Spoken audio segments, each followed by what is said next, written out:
I live in a world where, after the wars, there are barely any men left. Now, for every man, there are 5 women, and the government gives out wives for money. I'm a blind beggar, barely able to feed myself.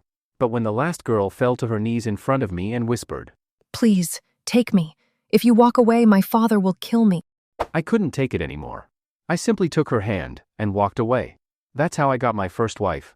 And that was only the beginning. Guys, if you haven't seen the previous parts, you'll find the links in the description and the pinned comment. Now, let's get to the story. When things had reached this point, who would still dare to stop Feng Ang? Everyone couldn't help cursing in their hearts. Feng Ang's vision was far too small. All this just for one son, and you openly challenge the imperial court? Losing one son isn't enough, you still want to drag your whole family into it? Learn from Wang Mang of the Western Han. For the sake of planning to usurp the Han throne, he even forced his only son at the time to death. Now that was someone aiming big.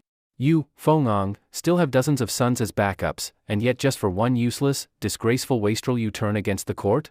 That is truly stupid.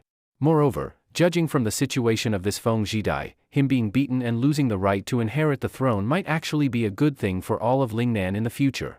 But at this moment, whatever they said could no longer get through to Feng Ang. Beloved minister, you will personally draft the edict for me. Remember, it must be written with power and force, otherwise the court will laugh at us. The prime minister felt the gaze full of expectation from Feng Ang, and his heart trembled. Just moments ago, he was still thinking, if the heavenly troops of Tang were to descend, how could he find a chance to distance himself and survive the Great Purge? Now it seemed he might have no such chance.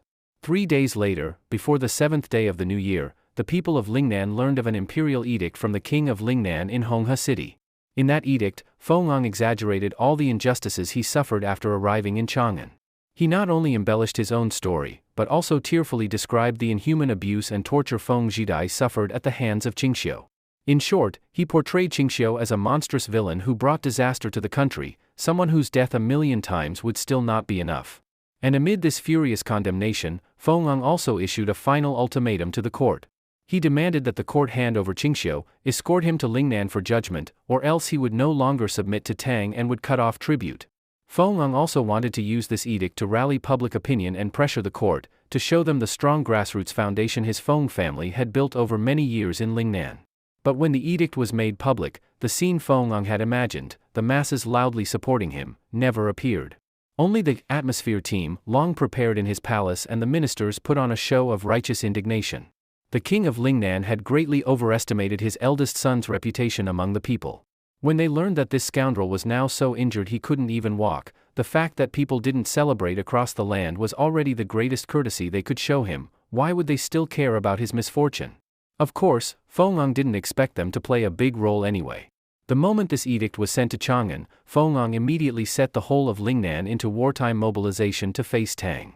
Feng Ang was not a fool. He knew there was at least an 80 to 90% chance the court would reject his demands, and they would certainly send troops to attack Lingnan. He had long since prepared his countermeasures for this situation.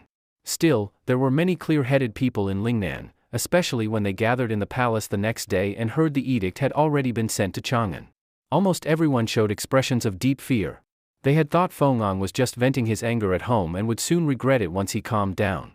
They never imagined he truly wanted to fight Tang, with even military preparations already underway. Why should everyone be so afraid? Yes, the Tang army is strong, but after Lingnan has been managed for so many years, can we not resist a single weary Tang expeditionary force? Feng Ang sneered and ordered servants to place a sand table map in front of everyone. The border between Lingnan and the Tang realm is a chain of mountains and dense forests, surrounded year-round by miasma, full of poisonous insects, snakes, and ants. Even if an invading army could pass through, less than 1 in 10 would survive. What Feng Ang said was indeed true. Whenever the Central Plains was in turmoil, Lingnan would cut ties and declare independence, relying on this primeval forest. As long as part of the army lay in ambush in the jungle, with such harsh conditions, it was enough to repel Central Plains forces. Unless the Central Plains was at the peak of its power, it was almost impossible to directly annex Lingnan. Even if a mighty dynasty managed to bite off Lingnan, once it fell into turmoil again, Lingnan would inevitably be lost once more. Relying on our geographical advantage, we have no fear of destruction. And an expeditionary army cannot stay in Lingnan long, they will withdraw after a short time. When the Tang army withdraws, we can send troops to harass and seize Tang territory. When they retaliate, we withdraw again, repeating this until Tang is exhausted. Then will be the time for this king to negotiate terms. And indeed, Feng Ang's plan, at least on the surface, sounded feasible. Tang was not dealing only with Lingnan. If they invested too much here, nearby barbarian tribes would likely grow restless. Perhaps they might really accept Feng Ang's terms to secure peace in the south. The ministers looked at Feng Ang with suspicion. They felt this plan could not have been conceived in just 2 or 3 days. Prime Minister Nong Zhigao thought for a moment and immediately understood. Feng Ang had likely been making these preparations long ago, even secretly working on them all this time. Losing a son, though painful, would not drive him mad enough to gamble his throne. He was using this opportunity to make his plan justified. To confirm his guess, Nong Zhigao probed. Your Highness, what demands do you intend to make of Tang in order to reconcile? The Crown Prince of Lingnan was harmed to this extent.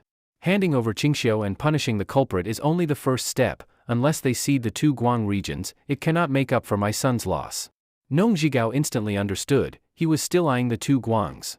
From the time of Feng Ang's father, Feng Ba, they had coveted the 2 Guangs, and now in his generation, he finally couldn't resist taking them.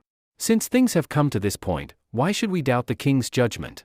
Don't forget, the Central Plains has failed many times in its past expeditions against Lingnan. Nong Zhigao steeled himself, openly supporting Feng Ang to boost morale. Well said. When this king seizes back the 2 Guangs from Tang, I will host a grand celebration banquet in Foshan with all of you. Already swelling with pride and somewhat delirious, Feng Ang burst into loud laughter. He could almost see the land of the 2 Guangs already merged into his fief. In the X-year of Zhenguan, the first day of the new year.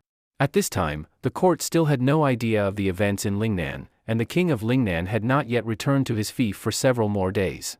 Li X summoned the civil and military officials to gather at the Temple of Heaven. After the routine New Year sacrifice to heaven, it was time for Yuan Tiangang and Li Chunfeng to appear. National Preceptor, I trouble you. This day decides the plan for the year. If we can know early the good and bad events of this year, we can prepare in advance for the benefit of the country and the people. Li Er gave a signal, and Yuan Tiangang and his disciple naturally understood. They immediately made a show of readiness, set up the divination tools, and the two sat facing each other to begin their calculations. Just as they were calculating, a thick, dark cloud suddenly drifted over the sky, blocking out the sun. Just a moment ago the sky had been clear, but now it was so overcast that not a single ray of light could pass through. At that moment, Li Er's mood became inexplicably heavy. Coupled with the upcoming divination, he began to feel a trace of ominous foreboding in his heart. Nice weather. Qingxiu yawned lazily and said, rainy, cloudy days are the best for sleeping, so comfortable. This winter had not been cold. Hearing Qingxiu say this made everyone's hearts tighten. Could it be that it would rain soon? At that moment, the compass in front of Yuan Tiangang suddenly stopped, pointing toward one of its directions. Li Chuanfeng's calculations also came to an end at this time. The two's gazes fell on the compass. They looked at each other knowingly. Finished? Seeing Yuan Tiangang slowly stand up, Li Er immediately stepped forward to ask. Yuan Tiangang looked a little troubled but still gave a slight nod. Your Majesty, the result of the calculation is not very good, so you must be prepared. Li Er was not surprised. He just laughed heartily and said, the National Preceptor underestimates me. Tang has had no shortage of disasters over the years. When have we not resolved them smoothly?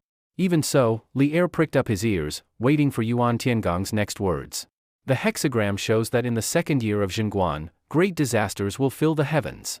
The smile on Li Er's face froze instantly. Those 4 words almost made him faint on the spot. Your Majesty. Yuan Tiangang instinctively reached out to support Li Er, but the latter waved his hand to show he was fine. This movement between the two was clearly seen by Qingxiu. There was no doubt, something troublesome must have appeared in that hexagram. National Preceptor, you truly underestimate me. It's just this matter.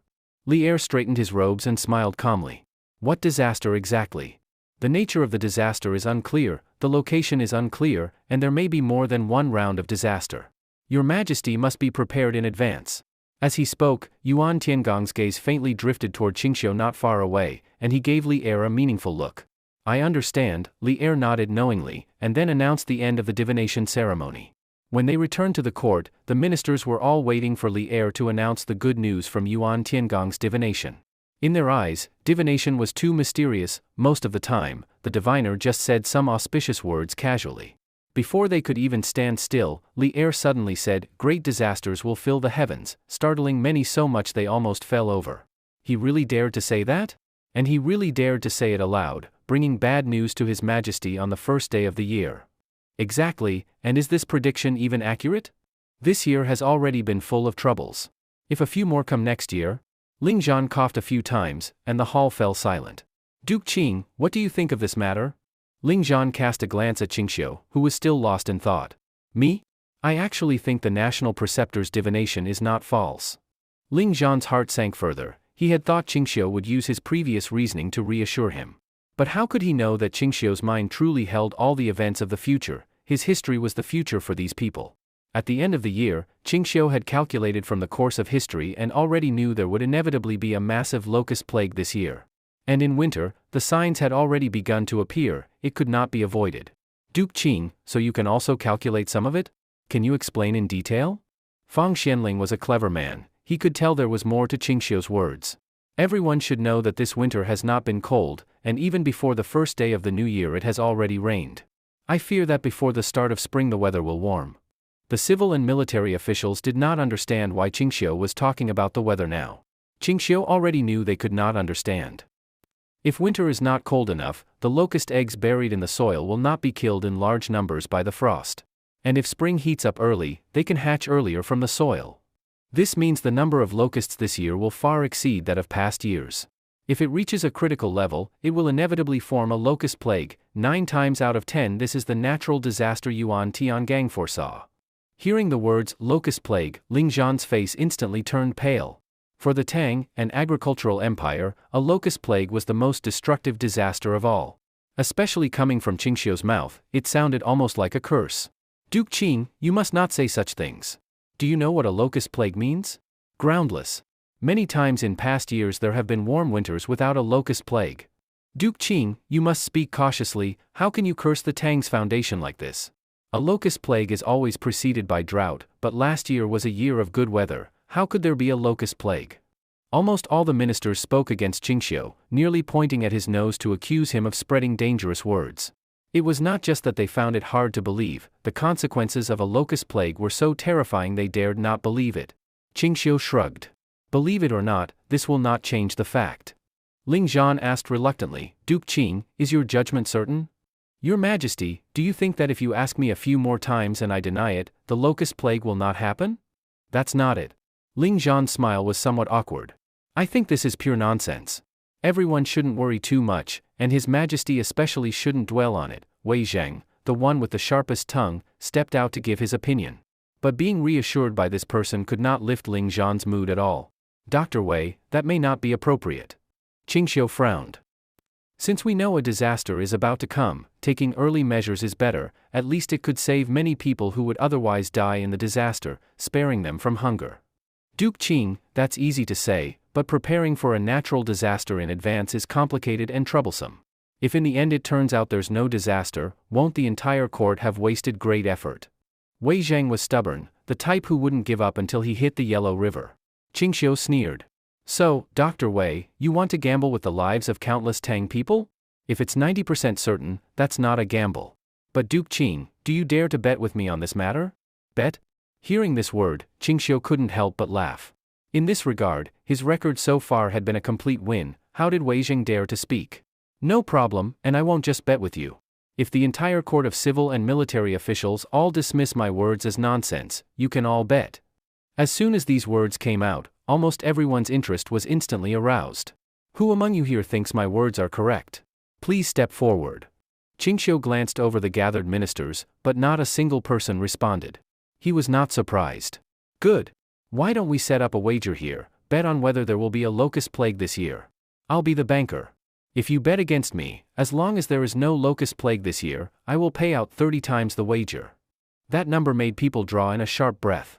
Just think, put in 1 or 2 taels of silver, and if you win, you can take back 3,000 taels. That sum could buy half the land of a village. And this was not just paying one person. Among the full court of ministers, anyone who could spare 1 or 2 taels to bet would at least start with that amount. If he really had to pay out, the total sum would be enough to make one shudder just thinking about it. Many ministers who had been eager moments ago suddenly felt a strange hesitation. With such a high payout, Could Duke Qing really be 90% sure? 1 or 2 taels of silver was no small amount. Didn't you all just have full confidence? Why hesitate at the last step? I offer 1 to 30 without blinking, don't let me down, Qingxiu said meaningfully. Wei Zhang was a little surprised. It seems Duke Qing's recent ventures have been earning a fortune, you even dare to bet this? Has Dr. Wei ever seen me lose a bet? Fine. Since you put it that way, I won't waste words. I'll stake 50 taels of silver. The number Wei Zhang offered didn't quite match the boldness he displayed. Ahem. I've been a bit tight on funds lately, but 50 taels is no small sum. Wei Zhang was a bit embarrassed, but this was normal. Most of the posts he held were clean offices, and he himself was a stubborn old man, unwilling to amass money by shady means or to do business. His income was basically only his salary. But Wei Zhang's start made others eager to follow. 3 guan. Xiao Yu followed immediately, naming a number that made hearts race. Hee, Duke Qing, no offense. No problem, if the Prime Minister can make a profit, I should congratulate you.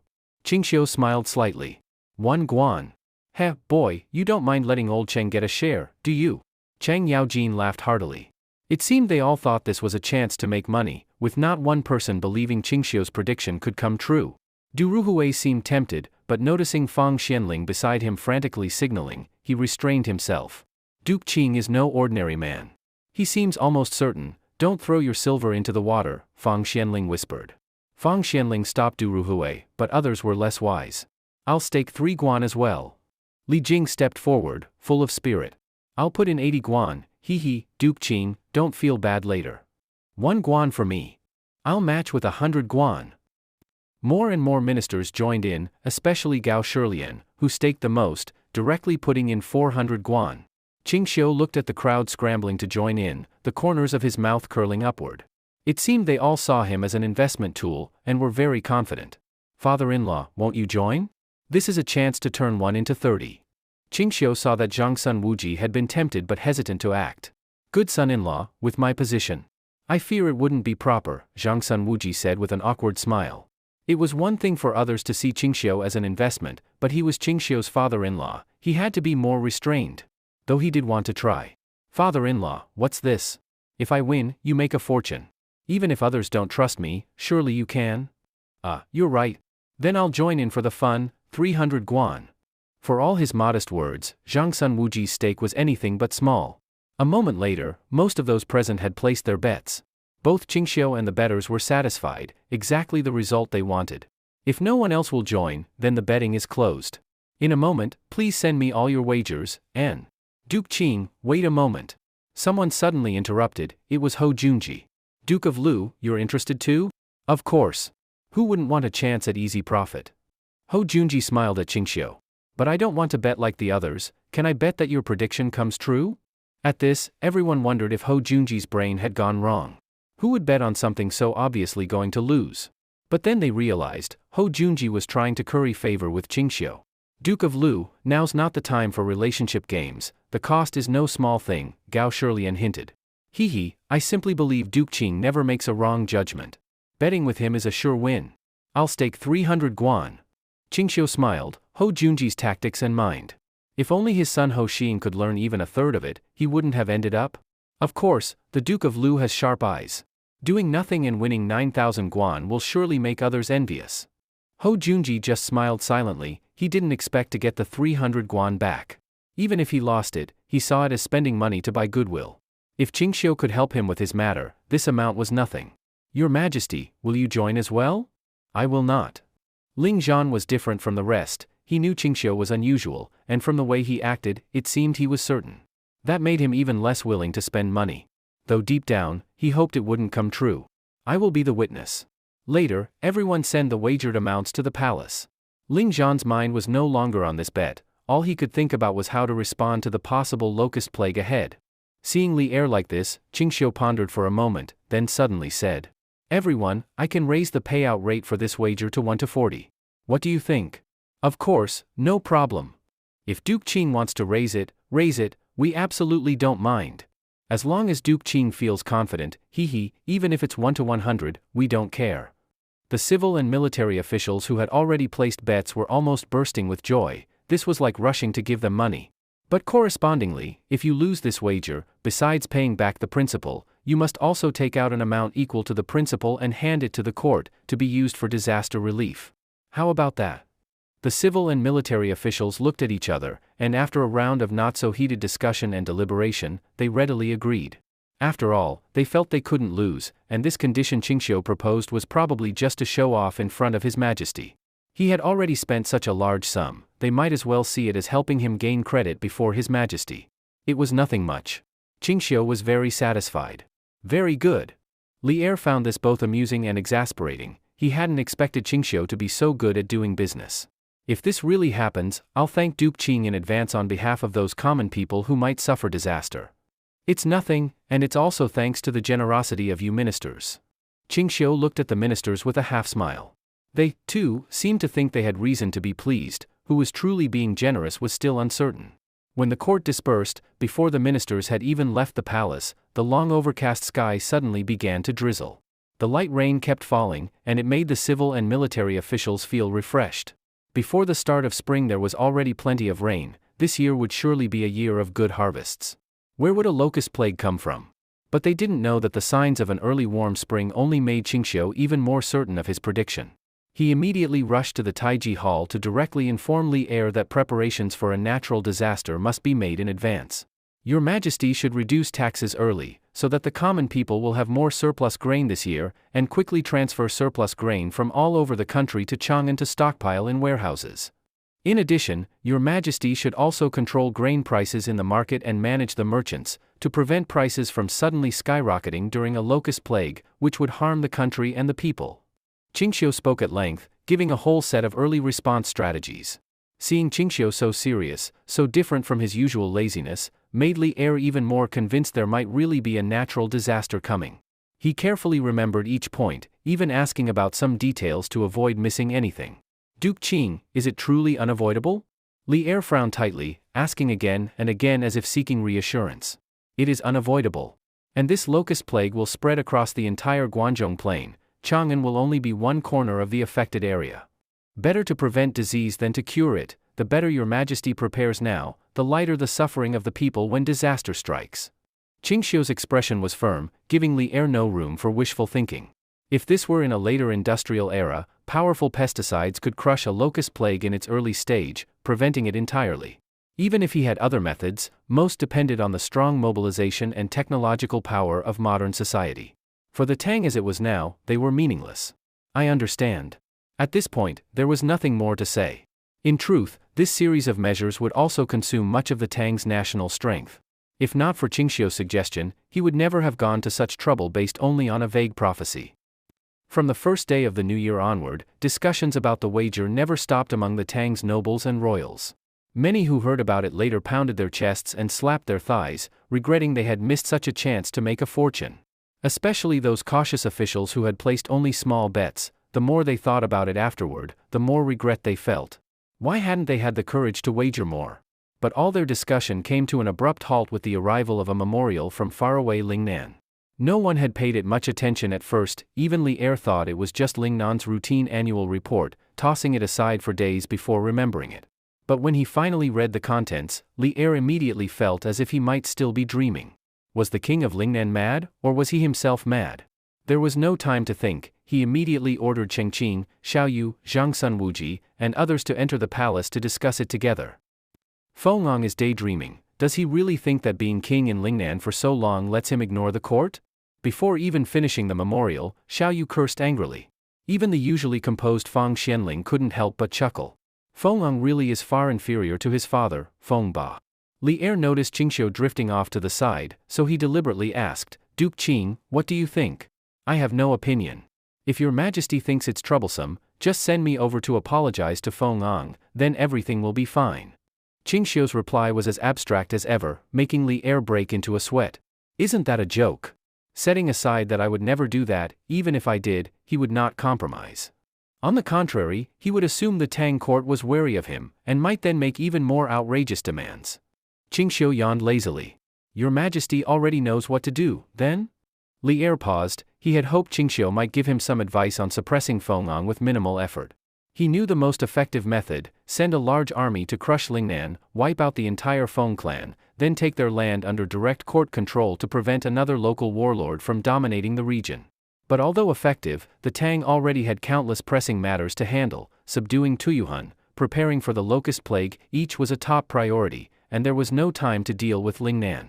I know your majesty wants to keep them quiet for now and deal with them after other matters are settled, but that's impossible. If they dare to send this memorial to Chang'an, they must be prepared for war. Even if the Tang army doesn't move, they will surely take the initiative, seizing a city today, another tomorrow. Qingxiu had completely seen through Feng Eng's little schemes. Now Li Er truly had a headache if he had to open up yet another battlefield. Your Majesty, a country grows strong through hardships. The Tang dynasty has only been founded for a few years. These problems will have to be faced sooner or later. The earlier they are resolved, the better. Changsun Wuji spoke to comfort Li Er, and the latter only forced a smile. Don't worry, Fushi, I'm not that easily discouraged. At this moment, in Li Er's heart, the matter of campaigning against Tuyuhun had to be temporarily set aside. For the southwest region to be stable, that reckless Feng Ong had to be thoroughly crushed first. Otherwise, if Lingnan threatened the two Guang regions, Fujian and Liangjiang would also be unstable. That was the heartland of the Tang dynasty, and no chaos could be allowed. Li Er was pondering in his mind whom he should entrust with the important task of going to Lingnan to suppress and campaign against it. But the always lazy and idle Qingxiu suddenly volunteered. Your Majesty, do you currently have no particularly suitable candidate? Why not let me serve as the main general for the campaign to eradicate the Feng clan this time?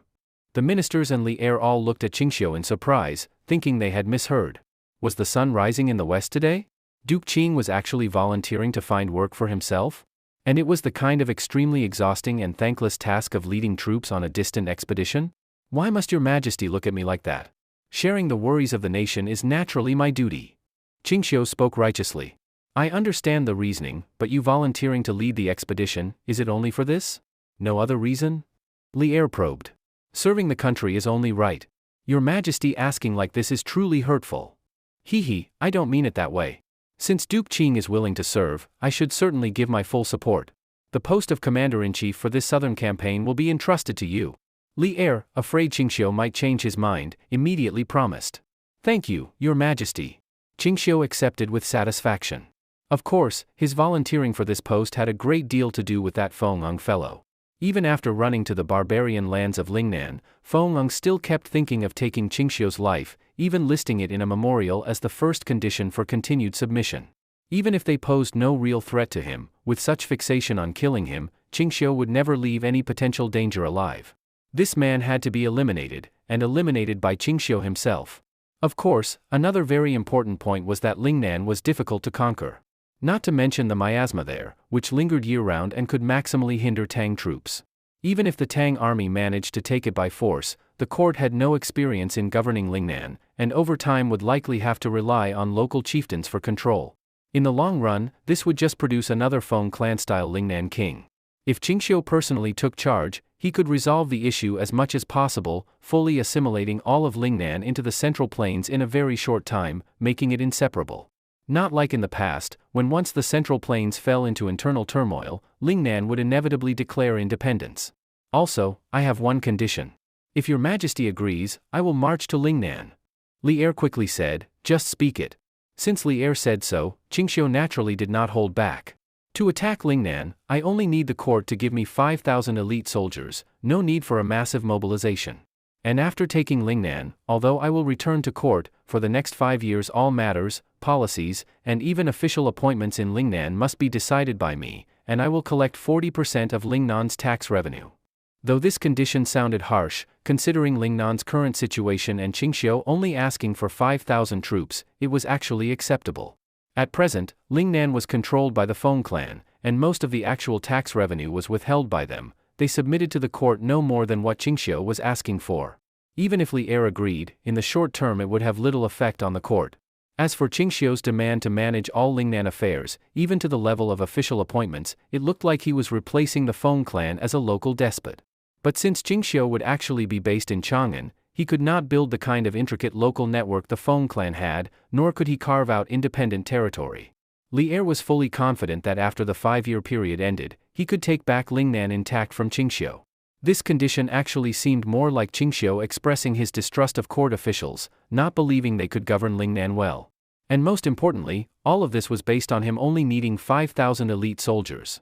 Even though the Tang was currently surrounded by wars on all sides, 5,000 troops was no real burden. Even if they were all lost, it wouldn't hurt much. Originally, in Li Er's own calculations, taking Lingnan would require at least 30 to 50,000 elite soldiers, plus nearly 5 times as many laborers for logistics. Using such a small investment to accomplish such a big matter, agreeing to Qingxiu's terms was absolutely worth it. My worthy son-in-law, so confident? Even though the court looks down on Lingnan soldiers, that doesn't mean Lingnan is easy to conquer. Chang Sun Wuji, afraid Qingxiu was overconfident, gave a veiled reminder. Du Ruhui also chimed in, Duke Qing, perhaps you should reconsider? Thank you, but I have thought this through very clearly. As long as your majesty agrees to my terms, I will immediately return to prepare, and I guarantee to return victorious. Qingxiu paid no mind to their persuasion, making Chang Sun Wuji sigh repeatedly. I can agree to your terms, but you must promise me, if you are defeated and these 5,000 elite soldiers are lost, how will you account for it? Li Er was clearly moved, but pushed further conditions. Clearly, he didn't have much confidence in Qingxiu. Qingxiu's expression didn't change. If these 5,000 brothers truly lose their lives, I am willing to give half of my estate to the court as compensation, and support the families of those 5,000 for 3 generations. The life of any good Tang man is a pity to lose, but this is all I can offer as compensation. This condition nearly made Li Er's jaw drop. Not only him, all the ministers stared wide-eyed in shock. The wealth of Duke Qing was almost beyond imagination. Half of it could probably support 50,000 elite soldiers with ease. Good. Since Duke Qing is so confident, I will believe you this time. Li Er agreed without hesitation. Please, Duke Qing, sign a military pledge. This fellow, claiming to trust Qingxiu, yet still wanting him to sign a pledge to guard against regret? Qingxiu did not refuse, immediately picking up the brush and writing out the pledge before the ministers, personally stamping it. Your Majesty, please look it over. Li Er eagerly took the pledge, carefully inspecting it word by word. He was genuinely afraid Qingxiu had hidden some wordplay in it. After all, the conditions he had offered were simply too incredible. Rest assured, Your Majesty, this matter concerns the lives of 5,000 elite soldiers. I will not exploit loopholes. Seeing Li Er so extremely serious, as if he wished a magnifying glass could be invented a few hundred years earlier, Qingxiu couldn't help but find it amusing. Had he ever done such a low-level thing as refusing to honor a commitment? Duke Qing, you misunderstand. I just want to confirm, nothing else. Li Er smilingly put away the military pledge and signaled the eunuch to store it properly. I also give my word, as long as you can pacify and recover Lingnan, I will agree to every condition you proposed. Very well, Your Majesty, just wait and see.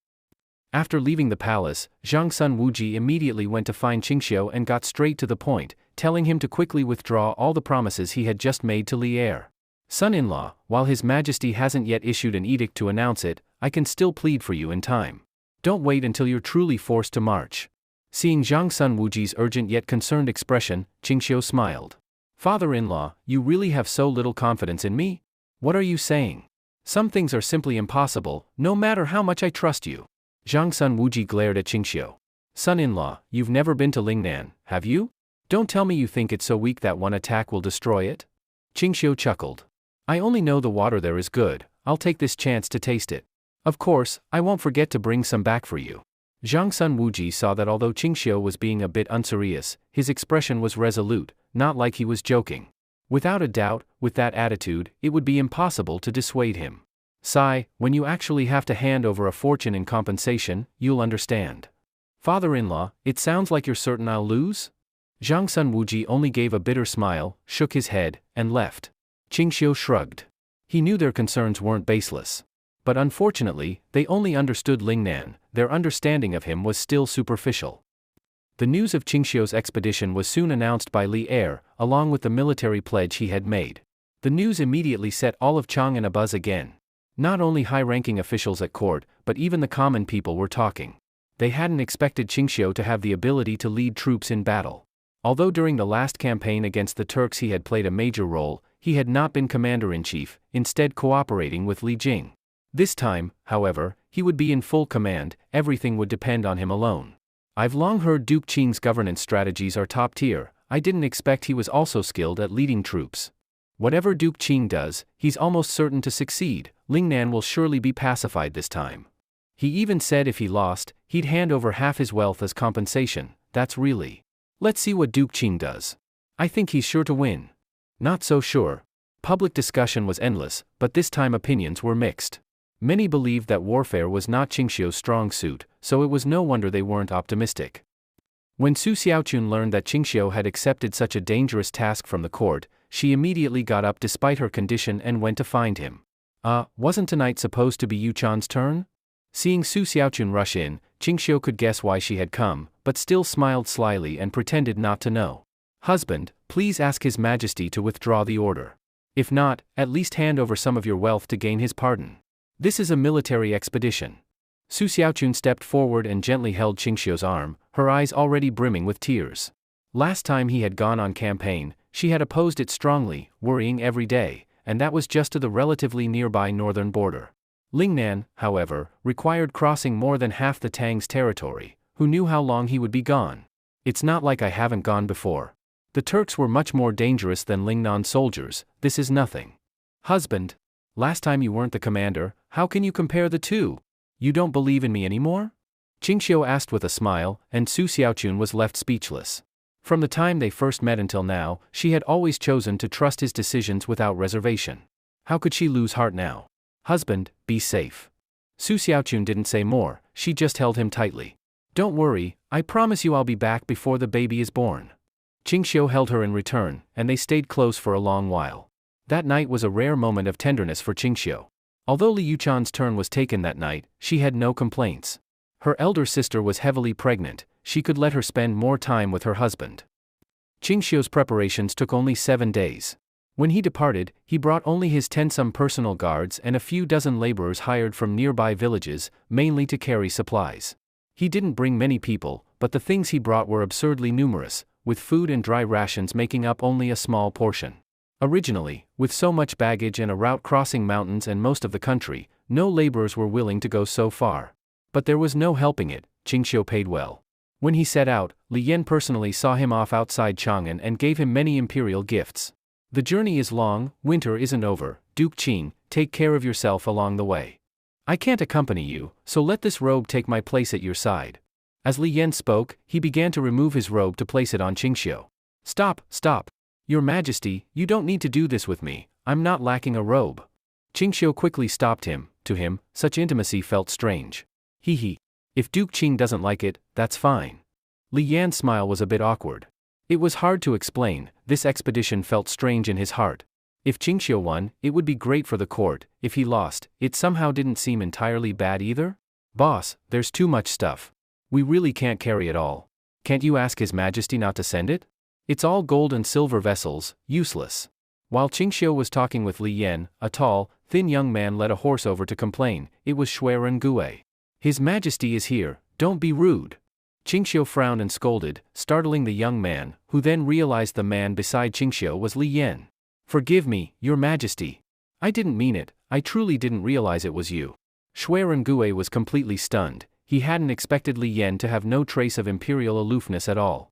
Li Yan said with a smile, it's fine. What you just said is true, bringing these things on a campaign is useless. I'll have them sent directly to the Duke of Qing's residence later. But, that young fellow looks only 17 or 18, right? At such a young age, you're taking him with you on campaign. Before Qingxiu could answer, Gue confidently said, so what? I alone can take on 17 or 18 of those Lingnan savages. Not taking me would be the Duke of Qing's loss. Well, quite the boast. Li Yan patted Gue's shoulder with a smile. Good physique. Back in my day, I too went on campaign at your age. It was clear Li Yan was recalling the glorious days of his own military life.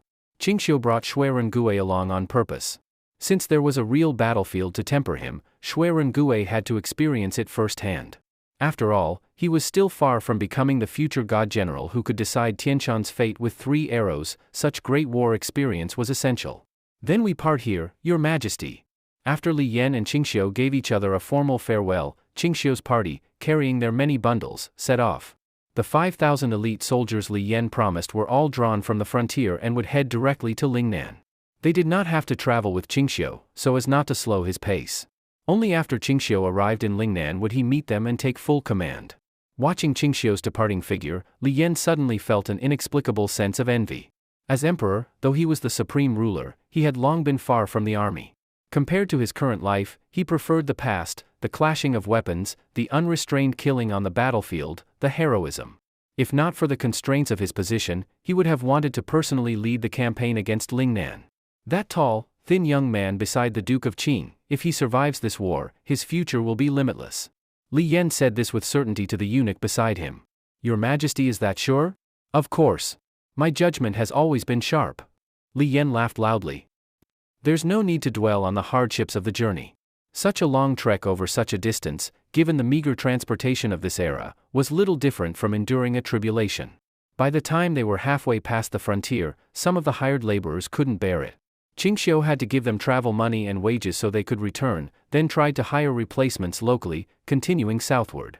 Even though Qingxiu had chosen the best route, even going straight through the narrow Ziwu Valley, the journey still took a great deal of time. If not for wanting to finish this war quickly, he would have liked to stop in Jiangnan along the way to see how his treasure ship construction was going. At the same time Qingxiu set out, Lingnan was also preparing to face the coming war. Although the imperial order to attack had not yet reached Lingnan, Feng could guess with his toes that Li Yan would surely send troops. Before the drums of war had even sounded, he once again mobilized Lingnan, squeezing every drop of military potential from the land. The common people of Lingnan, already barely surviving on the brink of hunger, suffered even more. Round after round of military levies drained their last copper coins, and an enormous conscription, one man from every 8 households, left women to work the fields, greatly reducing production. But Feng didn't care. His top priority was to withstand the Tang's first offensive. Only then, once the Tang army's attack slowed, could he wage a long war of attrition and gradually implement his plans. That day, the kingdom's ministers gathered in the palace, waiting for Feng's arrival. Since deciding to break with the Tang, he had almost never been late to morning court, acting busier and more diligent than anyone. For him to return to his old tardiness was unfamiliar to them. It seemed his burst of energy had lasted only a few days before he began slacking off. While the ministers were each lost in thought, a report came from outside, and Feng strode quickly into the palace. Your Highness. They hurried to bow, but he waved them off. Last night I worked half the night, gathering nearly half of all Lingnan's forces from the northern frontier and sending them beyond the border. Because of this, I only managed a short nap at the hour of Chen, and so I am a little late. At first, they didn't take his words seriously. But after thinking about them, everyone felt a chill run down their backs. Half of Lingnan's army sent beyond the border, and to the north of Lingnan lay the Tang's 2 Guang territories. Before the court had even responded, he had already sent troops to attack the 2 Guangs. Your Highness, isn't this a bit hasty? If the court was still willing to negotiate, but we suddenly started a war, wouldn't that? At this point, you still think the Tang would negotiate with us? I guess their army is already on the way. Better to strike first and seize some Guang territory to use as a buffer, and to intimidate the Tang so they won't underestimate Lingnan. Feng's schemes were many, and at first they even sounded plausible. But one thing was certain, with such flip-flopping, claiming to want negotiations while repeatedly provoking the Tang, there would now be no chance for peace. Only a fight to the death remained. Your Highness is wise. The ministers responded without much spirit. Feng, however, was still full of confidence. By tonight at the latest, you will hear the good news of Shijiang and Zhancheng being taken. At the same time, under Feng's prior arrangements, the 2 Guang frontier cities suddenly suffered a fierce, unannounced attack from Lingnan's army. Everyone thought the poorly defended towns, with short walls and fewer than a tenth the troops of the enemy, would fall quickly. But unexpectedly, they resisted 3 consecutive assaults. Not only that, at night, with only a few hundred defenders, they launched a surprise attack, destroying several Lingnan camps.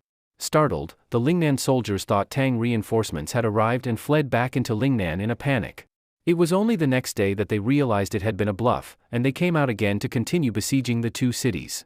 But by then, Feng's boast of taking Shijiang and Zhancheng in one day had become a complete joke. Even Feng himself was so furious that he nearly went mad.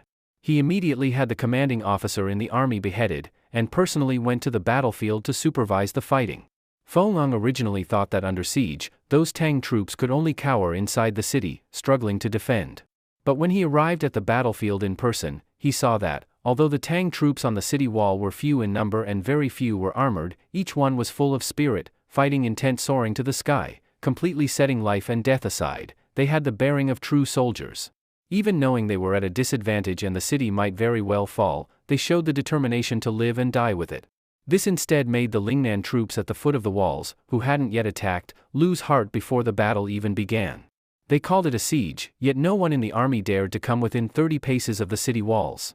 Feng could hardly believe his eyes. The troops he relied on to face the Tang army were trembling in fear before just a few hundred men. "What are you all afraid of? In a moment I will personally supervise the battle. Anyone who loses heart before fighting, I will shoot him myself. On the other hand, whoever fights bravely, if I see it, I will immediately reward him with 10 taels of gold. The first to scale the wall will be rewarded 1,000 strings of cash." At these words, the somewhat low morale of the Lingnan army was finally raised a little. Victory! Victory! Clearly, at the mention of money, these soldiers' spirits rose quickly. At the same time, the king of Lingnan himself rode to within bowshot of the city walls and personally called for their surrender. "If you come out and surrender now, I guarantee not a single man will be killed, and every person in the city will keep his original rank and post. But if you insist on fighting to the death, when the city falls, not even a chicken or dog will be spared." He had hoped to frighten them with these words, but instead he was met with loud laughter from atop the walls. "You dog! You are nothing but a local king under our great Tang.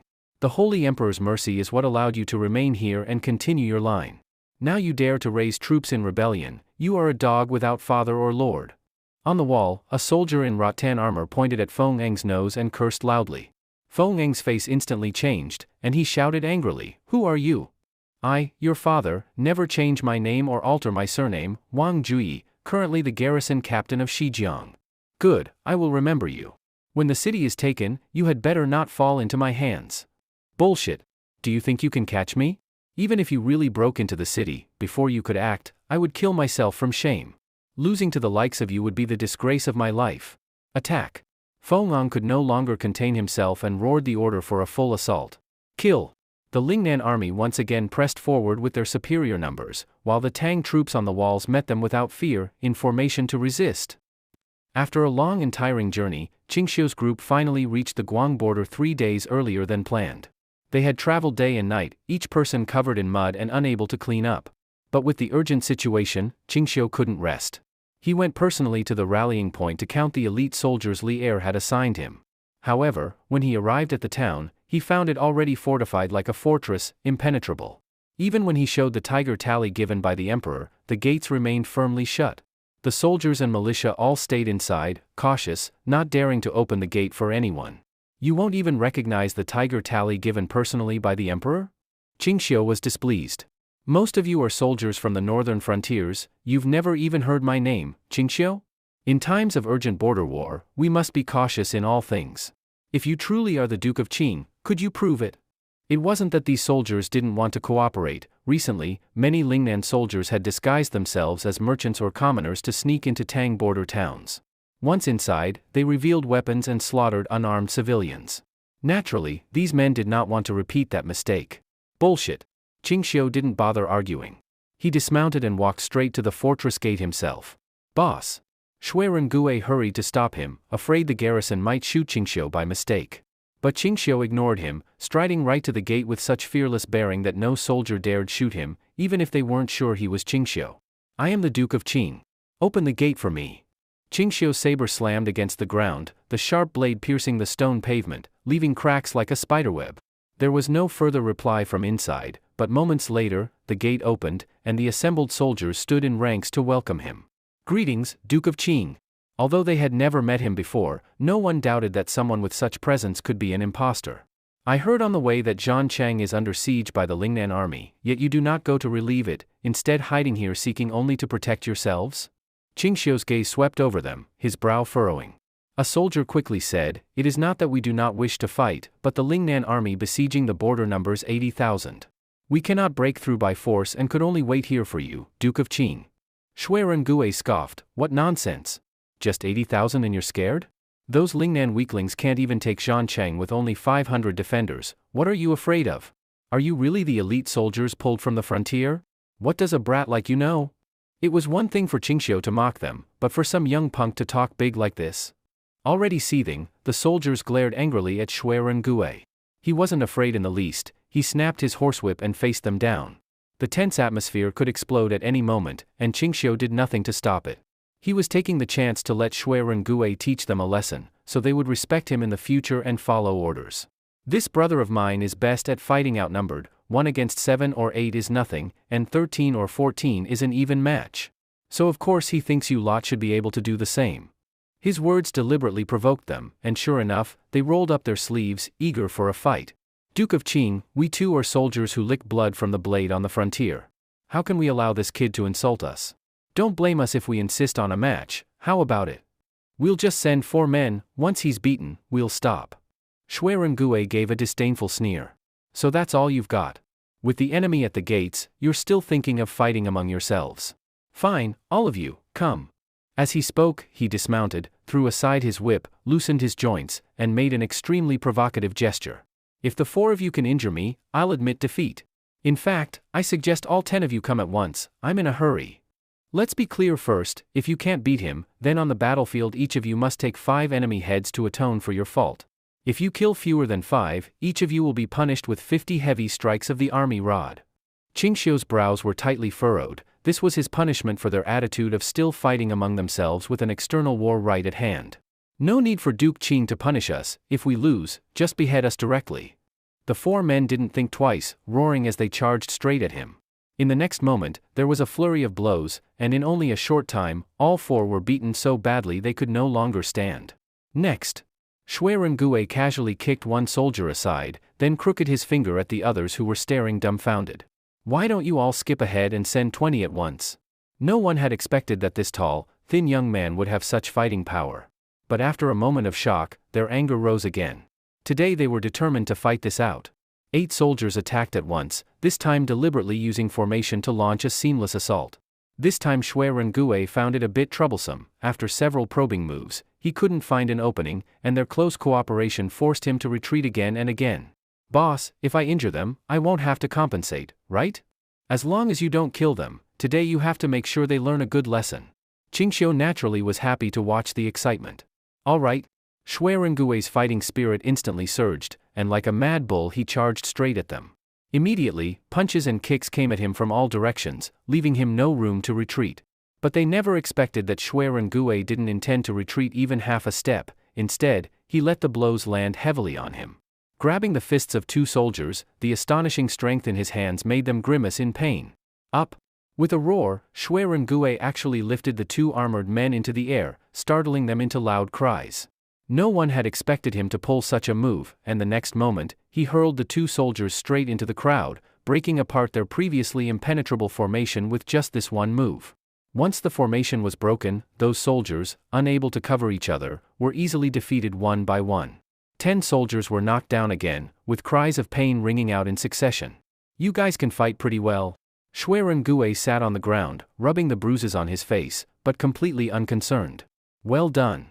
Qingxiu applauded again and again. Gui's performance today truly exceeded his expectations. Moreover, he was no longer the yellow-haired youngster who only relied on brute force in a brawl. His martial skill in close combat had clearly improved greatly. It seemed the training from the household guards had been extremely effective. Still want to fight? Should I have them send out more people? Gui asked indifferently. Although the soldiers all glared at him with hatred, wishing they could swarm him with dozens at once and beat him down, they had already been beaten twice in a row. 14 of their brothers had lost miserably to him.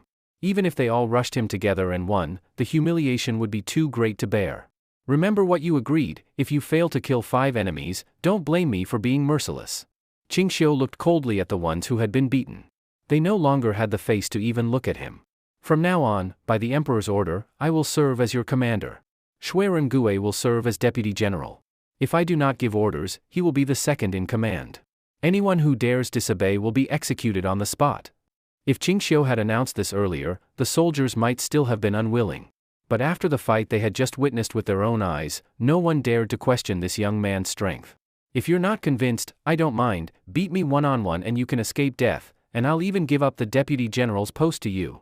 Gui grinned, looking as infuriating as possible. All troops assemble. We depart in at most 1 hour to rescue Zhanchang and Shijiang City. You've rested here for days already, so you should be ready. Don't delay the march, or you'll be dealt with under military law. Qingxiu picked out a few soldiers who could serve as mid- or low-level officers and gave them formal appointments. At the same time, he placed all 12 of his household guards into the army, each with a military post. With these household guards as the backbone, this already elite force of 5,000 would have its combat power increase even further. Duke Qing, General, the Lingnan army besieging the two cities numbers 80,000 soldiers. We have only 5,000. How do you plan to fight? A man named Chendayan, a captain, asked the most important question right away. They were all curious, how did Qingxiu intend to use their 5,000 lives in the situation? You arrived here a few days earlier than I did. Are you familiar with the local situation? Bring a map for the general. At Chendayan's order, someone moved to fetch a map, but Qingxiu signaled it wasn't necessary. Instead, he had his household guards carry in a more three-dimensional terrain sand table. This model had been built by his guards during their march, whenever they could spare the time. It not only fully reproduced the terrain and hills, but even marked roughly how many li of land each forest occupied. The soldiers' eyes lit up as they saw it. The general has never been to Lingnan, yet he knows every tree and blade of grass here. Amazing. It's nothing. The court redraws the border maps every year. I simply took a detailed one from the Imperial Library and made a 3D model. As he spoke, Qingxiu marked the positions of the two besieged cities on the sand table. These two cities block the mountain passes into Lingnan. If they are taken and fortified, the difficulty of pacifying Lingnan will increase at least tenfold. So in the coming battle, we must directly force the enemy to retreat so they cannot continue the siege of these two cities. Chendayan couldn't help but ask, General, why not first enter the cities to join with the defenders, then force a delay until they run out of supplies and withdraw? Chendayan's suggestion sounded more cautious than Qingxiu's, but at the moment it was the most reasonable plan. Although these 5,000 Tang troops were all battle-hardened elites whose individual combat power far surpassed that of Lingnan soldiers, their numbers were simply too few. Even if each man fought 10, it would still not be enough. Even if the Tang troops fought like madmen and crushed 80,000 with 5,000, casualties would certainly be over half. They knew that Qingxiu's mission was not only to lift the siege, it was to pacify Lingnan, wipe out the Feng clan, and completely incorporate this region into Tang territory. Thinking of this, Chendayan even felt that, compared to this, passing through the miasma-filled forests might not be enough for all of them to die. We'll have reinforcements later, right? These 5,000 are just the vanguard. That's right. If we can have 20,000 reinforcements, maybe we can try to directly march into Lingnan territory. It'll definitely be more than 20,000. How could such a difficult task be done with only a few tens of thousands of men? The soldiers were talking among themselves, giving Chendayan a headache. Others didn't know the inside story, but Chendayan knew very well, this time it would only be their 5,000 fighting. There would be no reinforcements at all. Just as he was thinking about how to tactfully tell everyone this, Qingxiu spoke first. Soldiers, don't think about reinforcements. For this war to destroy Lingnan, the entire army consists only of our 5,000, not one more person. These words almost made the soldiers' jaws drop. Only 5,000 men to destroy a country? And to fight into the dreaded, miasma-filled Lingnan? They might not even have enough for a few major battles. Even if they were extremely brave and captured cities along the way, those cities would still need garrisons. Sending just a few soldiers to guard them would already take away most of their strength. Some people began to secretly regret it in their hearts. If they had known earlier, they wouldn't have been greedy for the promised rewards. With me here, do you still think we can't destroy Lingnan? Facing the soldiers' low morale, Qingxiu only said this one sentence. No need to say more. At this moment, all 5,000 soldiers fell silent, and the complaints in their hearts were instantly cut off. Indeed, with Duke Qing here, how could they worry about losing? Duke Qing was more qualified than anyone to lead them to a great victory. As long as it's Duke Qing's plan, it must be right. Chendayan spoke no further, only giving this sentence to express his determination. Those unwilling to follow me on the campaign can stay here. I will not punish you. Those who trust me, just march with me. I will make sure each of you returns laden with military merits. From this moment on, no one had the slightest doubt about Qingxiu. His endless string of strange feats in the past also made it hard for anyone to question him. You personally take one route, directly breaking out from the front line. I don't need you to relieve the siege, and I don't care about killing many of the enemy. You have only one task, capture Feng Ang, who is leading in person. If you fail to capture him, it's a failure. Shui Rengue immediately nodded. Boss, how many men will I have? 2,000. All right.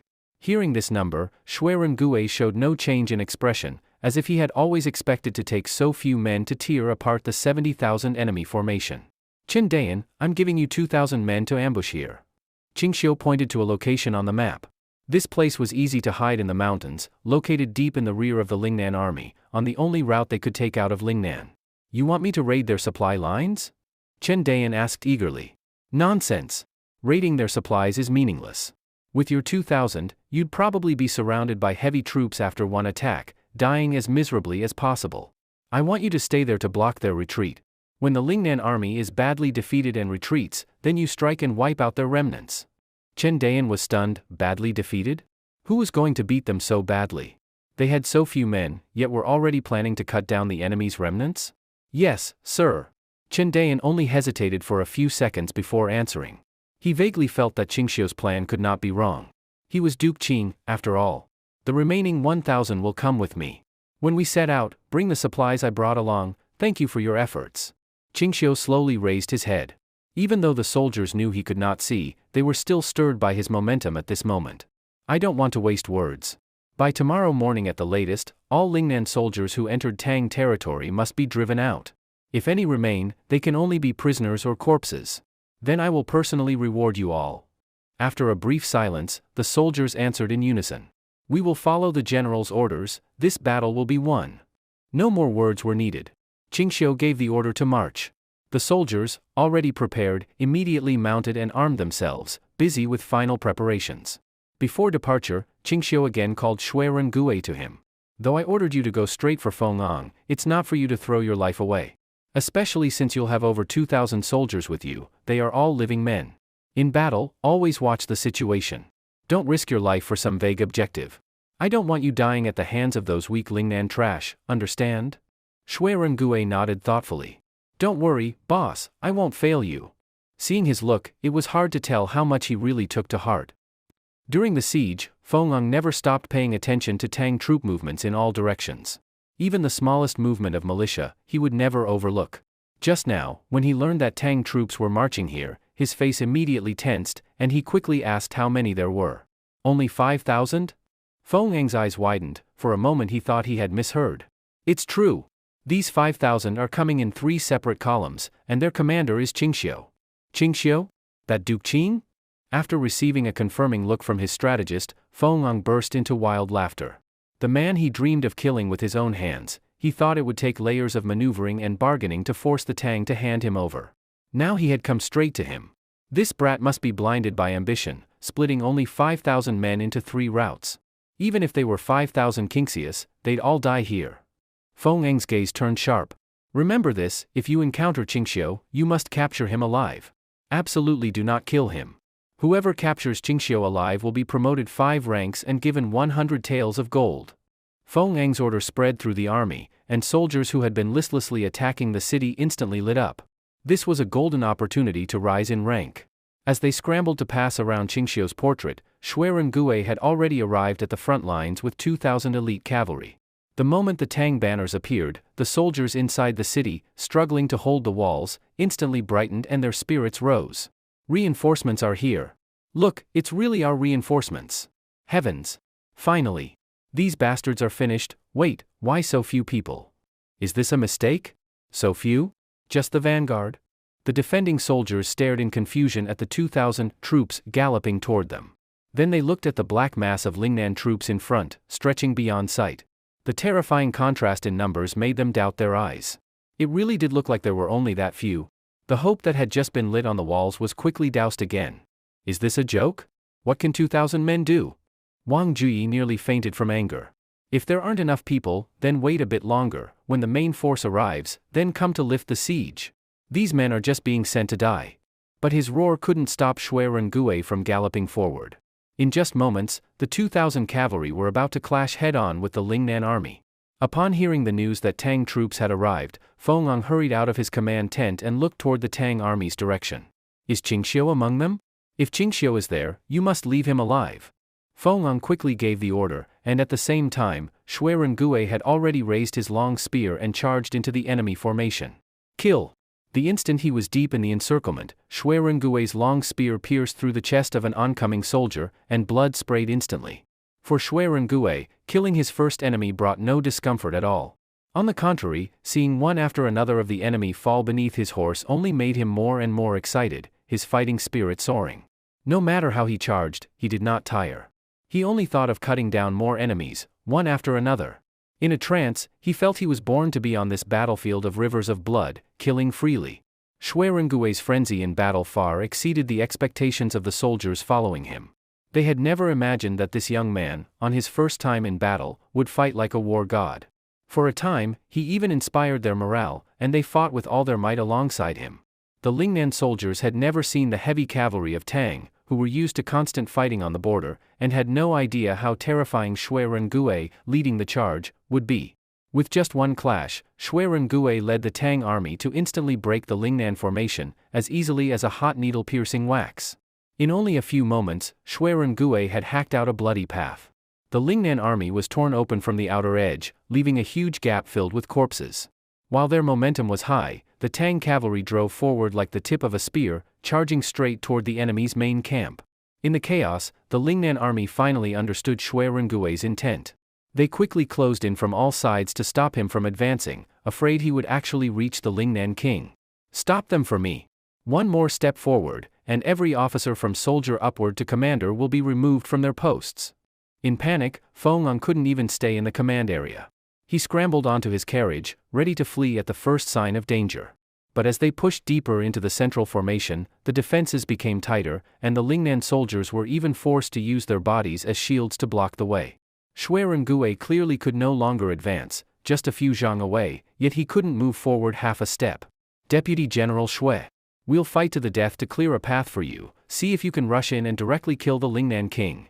The Tang soldiers, already fighting with blood-red eyes, had no thought of retreat. They only wanted to use their lives to help him break through. If it had been before, Gui might have recklessly gambled on the chance. Turn around. Break out of the formation first, regroup, and then charge back in. Unexpectedly, Gui turned his horse's head and fought his way back toward the outer edge. He decided to preserve as much of his force as possible and look for another opportunity to break through, rather than waste everyone's lives here. After all, in the current situation, even if they all died here, they would likely still fail to kill the Lingnan king. Seeing Gui withdraw, the soldiers didn't hesitate, they followed him out of the enemy formation. The Lingnan soldiers only wanted to protect their king. Faced with these blood-soaked riders and horses, they didn't dare block them. They collapsed at a touch, chased outward like ducks by the Tang army. "The siege is lifted. It's lifted, Your Highness. They're no longer pushing in." The commander of the guards shouted in excitement, not noticing that behind him Feng had already darkened his face and raised his palm. Slap! Feng struck him hard across the face, leaving him dazed. "You think I'm blind? They clearly withdrew on their own. You couldn't stop them, couldn't block them, and let them come and go as they pleased. How do you still have the face to try and claim credit?" Feng's furious scolding left everyone around him too scared to say a word. Was Qingxiu among those Tang troops just now? I've heard his martial skills are high. He would definitely lead the charge himself to boost morale. Feng turned angrily to question another guard, scaring the man so much he nearly dropped his weapon. "And no, I didn't see Qingxiu. The one leading the charge was a young man, very, very brave." "Bullshit. Do you think I can't tell who's brave?" Feng's mood was at its worst. 2,000 Tang troops had charged into 70,000 and not only survived, but nearly reached the central camp to capture him. Even worse, they had withdrawn completely intact, and none of his usually loudmouthed officers and soldiers had been of any use. Gui once again tore open the Lingnan formation and broke out. Although they had killed many enemies, it made no difference to such a massive number. More importantly, Gui had not completed his mission. From his perspective, the battle achieved nothing, but in another way, it had an effect he hadn't expected. The defending soldiers' morale had soared several times over. These 2,000 men, fighting like war gods through the enemy ranks, erased all their earlier doubts and convinced them that this battle would be won. If 2,000 are this fierce, wouldn't 20,000 wipe them out completely on the spot? Did you see? They nearly took down that dog Feng just now. What a pity. As expected of the strong troops from the northern frontier. "Old Wang, let's open the gates and charge with them, what do you say?" Although his men were hot-headed, fortunately Wang Jui wasn't foolish enough to join them. Even if the fight was impressive, it hadn't changed the situation. The next move still mattered. "Don't be stupid, stay in the city and keep your heads down. If you want to die, don't take others with you. Gue had intended to try several different angles for another charge. But suddenly, the Lingnan soldiers, who had been timid before, changed their stance completely, attacking from all sides at once. At first, Gue fought them head-on without flinching, but as the battle dragged on, he began to sense something was wrong. The Lingnan army had completely surrounded them from every direction. Though they could still charge within the formation, no matter where they fought their way to, they saw enemy troops stretching beyond sight in all directions. Gue felt a growing unease. He could no longer find the correct direction to break out. He couldn't see any weak point in the enemy lines. Wherever he looked, it was a sea of men. Gue's worries were entirely justified. He had no idea that at this moment he had already fallen into a situation even more troublesome than he had imagined. Just moments ago, Feng had ordered the entire army to temporarily abandon the siege and make annihilating these 2,000 Tang soldiers the top priority. He also ordered that every Tang soldier's head could be exchanged for 10 taels of silver, and killing the commander would earn a 3-rank promotion. If Gue had given up the charge from the start and retreated directly after several failed attempts to break through, he might have escaped the encirclement of the Lingnan army. But he was too eager to fight and now had very little room to retreat. By the time he realized something was wrong, the Lingnan army's encirclement plan had already been completed. However, even if he had known the Lingnan army's plan in advance, he would never have retreated. The mission Qingxiu had entrusted to him was not yet complete. Even if he died here today, he had to finish the mission first. Don't panic, everyone. They're nothing but a bunch of pigs and dogs. So what if they've surrounded us? Once we break through, we'll go drink together. No one gets left behind. Gue didn't care about the arrow stuck in his shoulder. He laughed heartily and boldly. All right, we'll drink together. The soldiers who were previously anxious were now all high-spirited under Gue's influence. Although Gue appeared to disregard life and death, he still carefully observed the enemy formation during the charge and fighting. He was searching for any possibility of breaking through. Of course, he didn't know how thick the outer encirclement was. Given their current situation, it would be very difficult to fight their way out. While Gue and his men were trapped, on a high ground on the other side of the battlefield, Qingxiu was observing everything with his insight, leaving no blind spots. This Feng really only sees what's in front of him and ignores what's behind. Qingxiu suddenly sneered. This man had even abandoned the advantageous terrain he had previously occupied, just to gather absolute numerical superiority and grind Gue to death in a meat grinder. Such a low-cost effectiveness style of command could only come from his pig brain. Duke Qing, what do you think? A personal guard stepped forward to ask Qingxiu, clearly already prepared. Light it up. Qingxiu nodded slightly. Have the soldiers aim precisely. Don't waste it. Yes, sir. The guard vigorously waved his hand behind him. Following his signal, the messengers immediately ignited the signal flare. Boom! Bang!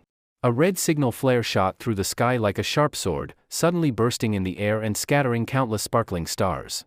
Even in broad daylight, the fiery red flare remained dazzling. The enormous sound and the spectacular flare caught the attention of almost everyone on the battlefield. The Lingnan soldiers and Tang defenders, who had never seen such a flare before, stared in amazement at the brilliant display in the sky. They had never imagined such a grand sight could be seen during the day. Good. Good. Gue couldn't help laughing loudly. Although he didn't know Qingxiu's purpose in launching the flare, it was obvious that Qingxiu had found a way to turn the tide of battle. The flare was the signal. Under the nearby sky, dozens of round, giant balloons slowly rose into the sky, floating toward the battlefield. These were the hot air balloons Qingxiu had brought. He originally planned to use them in the assault on Honghe City for a direct attack. But now, it seemed more meaningful to wipe out all of Lingnan's effective forces right here. What is that? Feng frowned, staring at the hot air balloons approaching in the sky, an ominous feeling growing in his heart. The soldiers in the balloons didn't act immediately. They waited until the balloons slowly hovered over the battlefield. Once it was confirmed they could inflict large-scale damage, the soldiers began preparing to drop bombs. Retreat in the opposite direction. Gue shouted with all his might and personally picked up his horse lance to break a bloody path through the enemy formation. Retreat.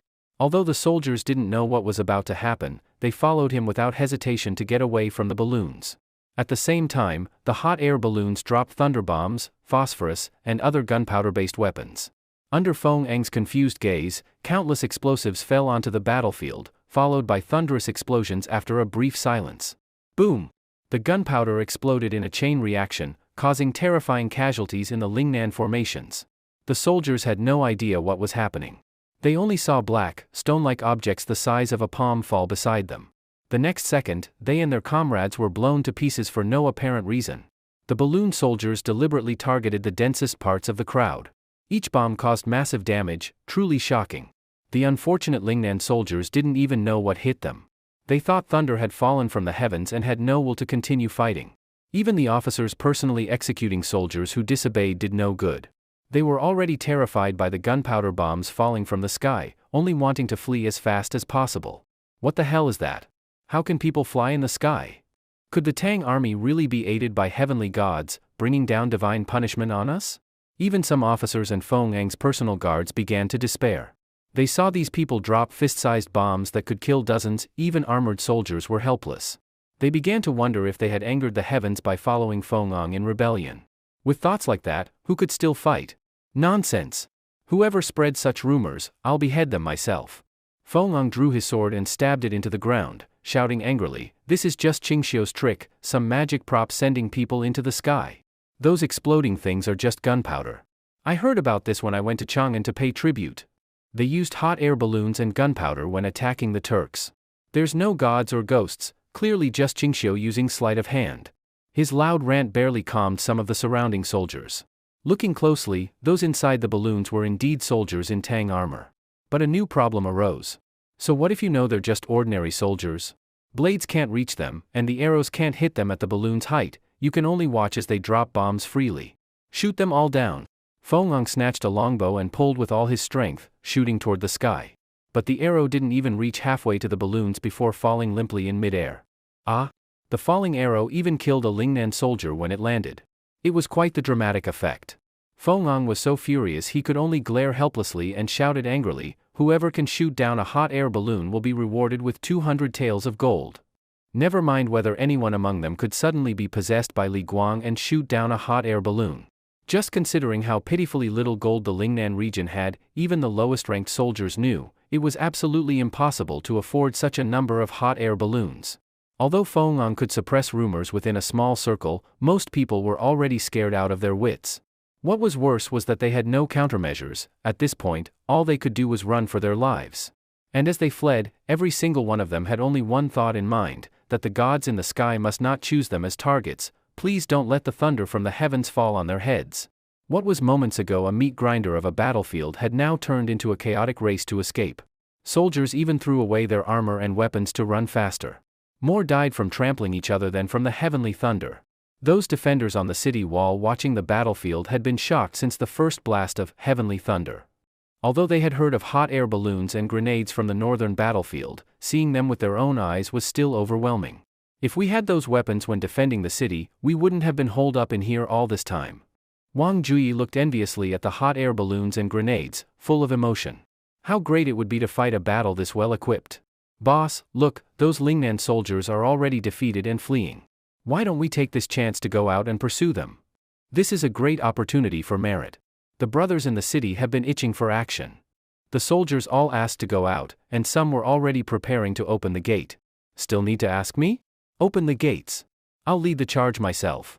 The soldiers cheered on the spot. Soon, the city gates opened, and 30-some Tang soldiers, not even on horseback, charged out shouting, rushing into the enemy lines. This pitifully small number of Tang soldiers attacking the Lingnan army didn't even meet any proper resistance. Everyone was scrambling to flee. Who cared about these few enemies? But Xueren Gue wasn't just chopping heads in the chaos.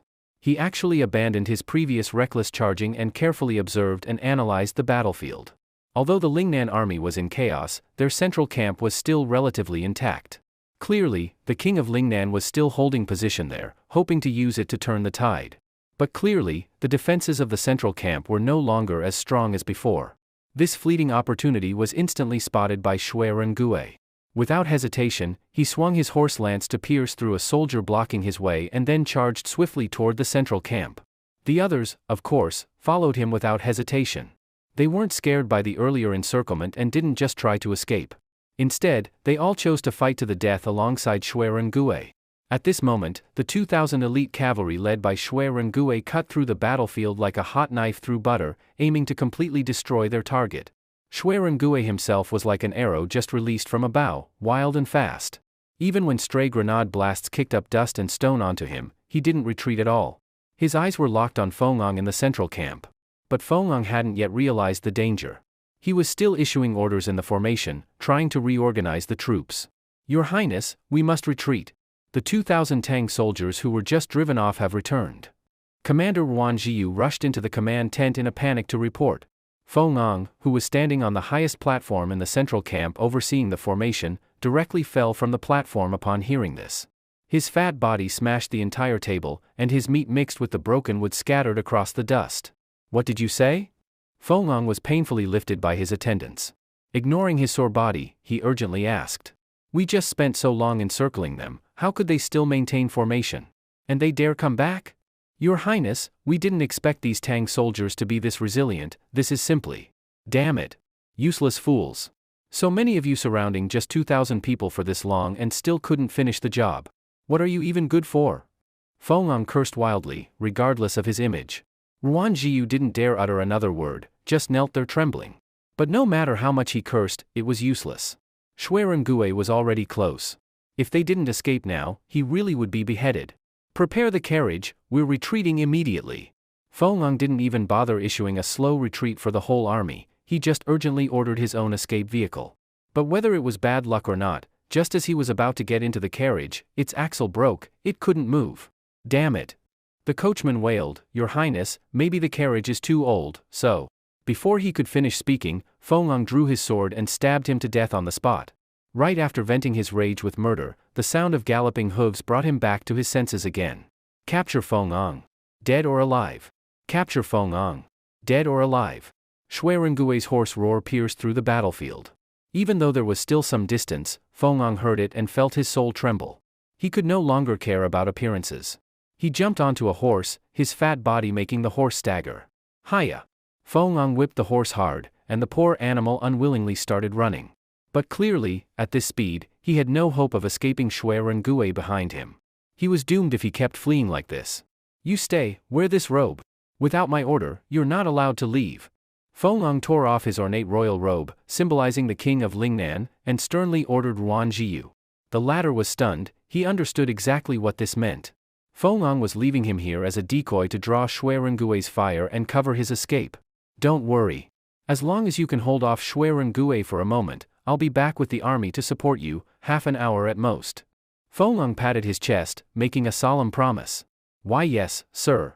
Ruan Jiyu finally relaxed a bit, thinking to himself that half an hour might not be too hard. He didn't believe his veteran guards couldn't hold off just 2,000 Tang troops for half an hour. At the same time, Xuerungue broke through the last few soldiers still daring to resist. With his horse lance dripping blood, he saw the central tent within reach and was greatly excited. Not just him, all the Tang soldiers were fired up, roaring loudly. To storm the central tent and capture the king of Lingnan amidst a chaotic army, what a glorious feat. Fengong! Get your ass out here! Xuerungue shouted angrily, but over 1,000 guards with sorrowful and indignant expressions immediately charged out from beside the central tent. These men were wearing armor so heavy it was even hard to move, it was clear they wanted to form a wall to block him. At the same time, the curtain of the central tent was deliberately lifted, and Ruan Jiming, disguised as Fengong, pointed at Xuerungue with an affected tone, shouting, You're seeking death. Xuerungue paid no attention to the elite guards blocking him like an iron wall. He simply raised his horse lance and fiercely stabbed forward. No tricks, no finesse, he relied solely on brute strength to forcibly break through the wall. The guards were waiting for Xuerungue to do exactly that. Several shields were raised in unison, tightly sealed in front of him. But with Xuerungue's divine strength, his thrust pierced directly through the thick iron shields and even through the chests of the soldiers holding them. Even the Tang soldiers charging behind him were stunned. They hadn't expected Xuerungue's strength to be this terrifying. Once a hole was broken in the wall, Xuerungue immediately charged on horseback, turning the breach into collapse. The defense line fell like dominoes. They had no strength left to resist the incoming Tang soldiers and were slaughtered like livestock one after another. The expression on Ruan Jiming's face instantly froze, then turned to utter terror. He had thought he could hold out for half an hour, but it crumbled instantly. Seeing Xuerungue's lance about to stab him in the face, Ruan Jiming panicked and tried to flee, but Xuerungue hurled his horse lance with force from dozens of paces away. Thud! The long lance shot through the air like a rainbow and precisely pierced through Ruan Jiming's arm, pinning him firmly to a wooden post behind him. Ah! Yuan Jiming screamed in pain. He tried desperately to pull out the lance, but it was too heavy, he couldn't move it at all. Caught him! Xuerengui was overjoyed. He jumped down from his horse to inspect the prize, but his expression immediately changed. He clearly remembered Qingxiu telling him that Feng was a huge fat man who could barely walk, but the man before him clearly wasn't. We've been tricked. Xuerengui instantly realized he had been distracted by a decoy, wasting so much time. Where did Feng run off to? Bastard! Speak! Speak now! Damn it, we fought so long and it's a fake! The Tang soldiers following closely were furious, almost going berserk. Some even started punching and kicking the now weak Yuan Jiming. If Xuerengui hadn't stopped them in time, Yuan Jiming would have been beaten to death. His Highness has already fled, probably retreated toward Lingnan. Don't kill me. I'm the commander of the Lingnan army, you can use me for ransom. Seeing the Tang soldiers' eyes almost spitting fire, Yuan Jiming hurriedly revealed his identity. He was truly afraid they would lose control and kill him on the spot. Leave a dozen brothers to guard him, the rest follow me to continue the pursuit. Xuerengui said this, but deep down he knew, it was unlikely they'd catch Feng now. In the chaos of retreat, he didn't even know where Feng had gone, how could he capture him? As Xuerengui walked out of the command tent, he happened to run into several dozen Tang cavalry rushing from the other direction. They were the troops accompanying Qingxiu. Xuerengui, General Qing has orders. They presented the military order, and Xuerengui immediately knelt down, awaiting instructions. The general orders you not to continue pursuing the Lingnan king. Have your men rest here. No matter what captives were caught, the mission is considered complete. But I haven't captured the Lingnan king. This is General Qing's order. If you have any objections, speak with the general yourself. The soldiers didn't plan to listen to more and immediately turned their horses back. Xuerengui looked dejected. Although they had caught a big fish, compared to the Lingnan king, it was nothing. What he didn't know was, far off on the high ground, Qingxiu had seen Feng fleeing in panic and even clearly saw the direction of escape. But Qingxiu didn't order a pursuit and didn't help Xuerengui with directions either. He chose to let Feng go. The reason wasn't complicated. If Feng died here, Lingnan would be leaderless and fall into chaos. Military garrisons everywhere would likely become independent, and Lingnan would no longer be a unified force. If Qingxiu had tens of thousands of troops, this chaos would work to his advantage, letting him conquer piece by piece. But he was waging a swift, small-scale blitzkrieg. He needed Lingnan to surrender quickly and as a complete system. So Feng had to live. Not only that, Qingxiu had to round up the entire Feng clan in Lingnan to prevent any from escaping and becoming a future threat. Also, there was another reason, only Feng had the ability to gather the remnants of this army. He needed Feng to regroup Lingnan's remaining forces, so they could all walk into the next trap. At the time, Xuerengui couldn't understand Qingxiu's strategic thinking. He just felt that Qingxiu was disappointed in him, and perhaps would never entrust him with important tasks again. The more he thought, the more troubled he felt. Just then, a messenger rushing from the occupied city brought a message from Wang Jui, inviting Xuerengui's group to rest temporarily in the capital. Brothers, you saved our city from siege today, you saved every soldier here. Please, come into the city for a simple meal and a little wine. No need. The battle's not over. Feng escaped. We need to plan long-term. Xuerengui didn't seem happy at all. If you hadn't seen the battle, you'd think he'd lost. The messenger was confused. General, you're wrong. You faced 70,000 troops with just 2,000. That was all thanks to Duke Qing? Forget it. Please tell your general, we're not coming. When we capture Feng, then we'll celebrate. With that, Xuerengui gave the order, and the soldiers brought along the half-dead Yuan Jiming, mounted their horses, and set off to meet Qingxiu. The messenger watched their backs in a daze, speechless for a long time. This was clearly an earth-shattering victory, so why did they look more miserable than if they had lost? If this doesn't count as a victory, then what about us? We guarded the city for so long and lost so many brothers. The messenger suddenly felt deeply ashamed. They thought holding the city was hard enough. Compared to Xuerengui, they were nothing. A moment later, Xuerengui personally arrived at the high ground where Qingxiu had stationed his forces. At that moment, Qingxiu was simply using a telescope to gaze into the distance at the retreating Lingnan army. As Qingxiu had expected, after verifying his own safety in flight, Feng immediately began gathering the remnants of his army, trying to regroup as many of the fleeing forces as possible. This revealed that Feng was not as foolish and incompetent as he looked, he had some ability. General, I failed to complete the mission. Please punish me. Shui appeared to have lost all the arrogance he had before the expedition. He looked dejected, as if he had been thoroughly defeated. You did capture Wang Jiming. I hear he is also a significant catch. So your effort is not in vain. Qingxiu put away the telescope and replied calmly, besides, your performance exceeded my expectations. But General tasked me with capturing the Lingnan king. I almost did it. If only I had acted a bit faster just now, this battle would have ended. Shui was still disgruntled. That's where you're wrong.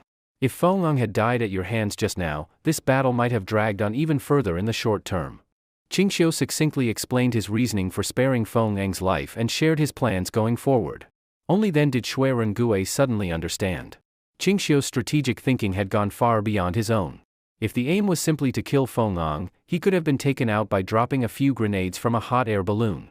But I had you charge the formation relentlessly to force their troops to gather, so that we could use gunpowder for maximum destructive effect. Shui immediately grasped Qingxiu's point. The crucial goal was to eliminate the live enemy troops. If all their soldiers are killed, the cities become nothing more than depots for supplies and weapons. Exactly. Qingxiu offered a slight smile. Shui had truly learned quickly. Next, we'll watch Chen Dayan's performance. You may enter the city to rest. No way, boss. Let me lead my troops forward. If Chen Dayan needs support, I can help. Qingxiu could not help but frown. You're the only one who's pushing yourself so hard. Your brothers have been fighting all day, they deserve some rest. Even iron bodies can wear out. Shui suddenly realized. He noticed that his Tang soldiers were all wounded. And they'd suffered losses, at least 20 of them died in that fight. If untreated, their injuries could become fatal. I understand now.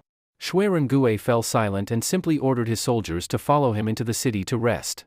Feng, fleeing desperately all the way, not to mention nearly exhausting a horse, finally staggered safely into the mountain paths of Lingnan after confirming no pursuers followed. This battle had shattered everyone's nerves, not just him, but nearly every soldier. Aside from Shui astounding feat of charging 2,000 soldiers against 70,000, those falling grenades and soaring hot air balloons had completely transformed their understanding of warfare. So war could be fought like this. Night fell. After ensuring the pursuers were gone and with the army utterly exhausted, Feng finally allowed them a brief rest. Don't take off your armor. Don't sleep. Rest for only half an hour, then move out. The earlier we return, the safer. Even at this moment, Feng remained fully vigilant, ordering the troops to be ready to fight at any time. The soldiers, utterly spent and starving, collapsed to the ground. They'd almost lost all their supplies in the flight and even lacked basic rations. Even Feng was hauling himself on hunger. How many of the regrouped troops do we have? As soon as Feng sat down, he eagerly asked his deputy, who answered with a troubled face. About 30,000. Although Feng had mentally prepared for losses, he nearly swore upon hearing that figure. In only the afternoon, he had lost half of his Lingnan army. How could those Tang grenades be so powerful? They killed half our men? The deputy's face went pale as he replied, Your Highness. Many died trampled while fleeing, so more died from trampling than from being blown up by the Tang. Feng went speechless, painfully scratching his head. His mind raced with the perfect plan he had envisioned before the battle, and his imagined triumph when taking over Liang and Guang. In comparison, he felt like a clown. But unknown to him, in the darkness of the night, Chen Dayan, lying in ambush on a forested high ground, had been observing them for some time. Duke Qing truly is a genius. Not only did he predict where they'd flee to regroup, he also thought out how to use the terrain to his advantage. Chen Dayan gazed at the boundless forest before him, itching to move. He now understood why Qingxiu had chosen this spot for an ambush. Brothers, get to work. With Chen Dayan's command, his soldiers removed their camouflage disguises and each took out a black cotton bundle about the size of a watermelon. Release them. Be careful not to burn our own men. At the order, the soldiers lit the fuses attached to the bundles and desperately flung them toward the Lingnan formation above. If any Lingnan soldier had looked skyward, they would have seen mysterious flashing red dots appearing, truly a spectacular sight. But they were too exhausted to even watch. They missed that moment. Thud! One after another, the burning cotton bundles fell into their lines, and even struck some soldiers' heads. But these bundles weren't grenades, impact caused no harm. What is this? Several soldiers stared at the cotton bundles rolling on the ground, noticing the fuses burning down. None had seen anything like it. Rather than avoid, they curiously moved forward to inspect the fuses. Run! Run! This smells like grenade powder. Someone shouted in panic, but it was too late. When the fuses burned out, the cotton bundles didn't explode like grenades. Instead, they burned inward to outward, exploding into roaring flames. The fire stripped away the cotton wrapping, and as the bundles flattened, the flames spread even more rapidly. The Lingnan soldiers found themselves trapped in the sea of fire, and the pain of being burned sent their wails piercing the sky. Worse, once the flames touched flesh, they spread rapidly. No beating nor scant water could extinguish them. All they could do was roll on the ground to try, but it was utterly useless. What a weapon that can take on 10,000! Anything made by Duke Qing is truly extraordinary.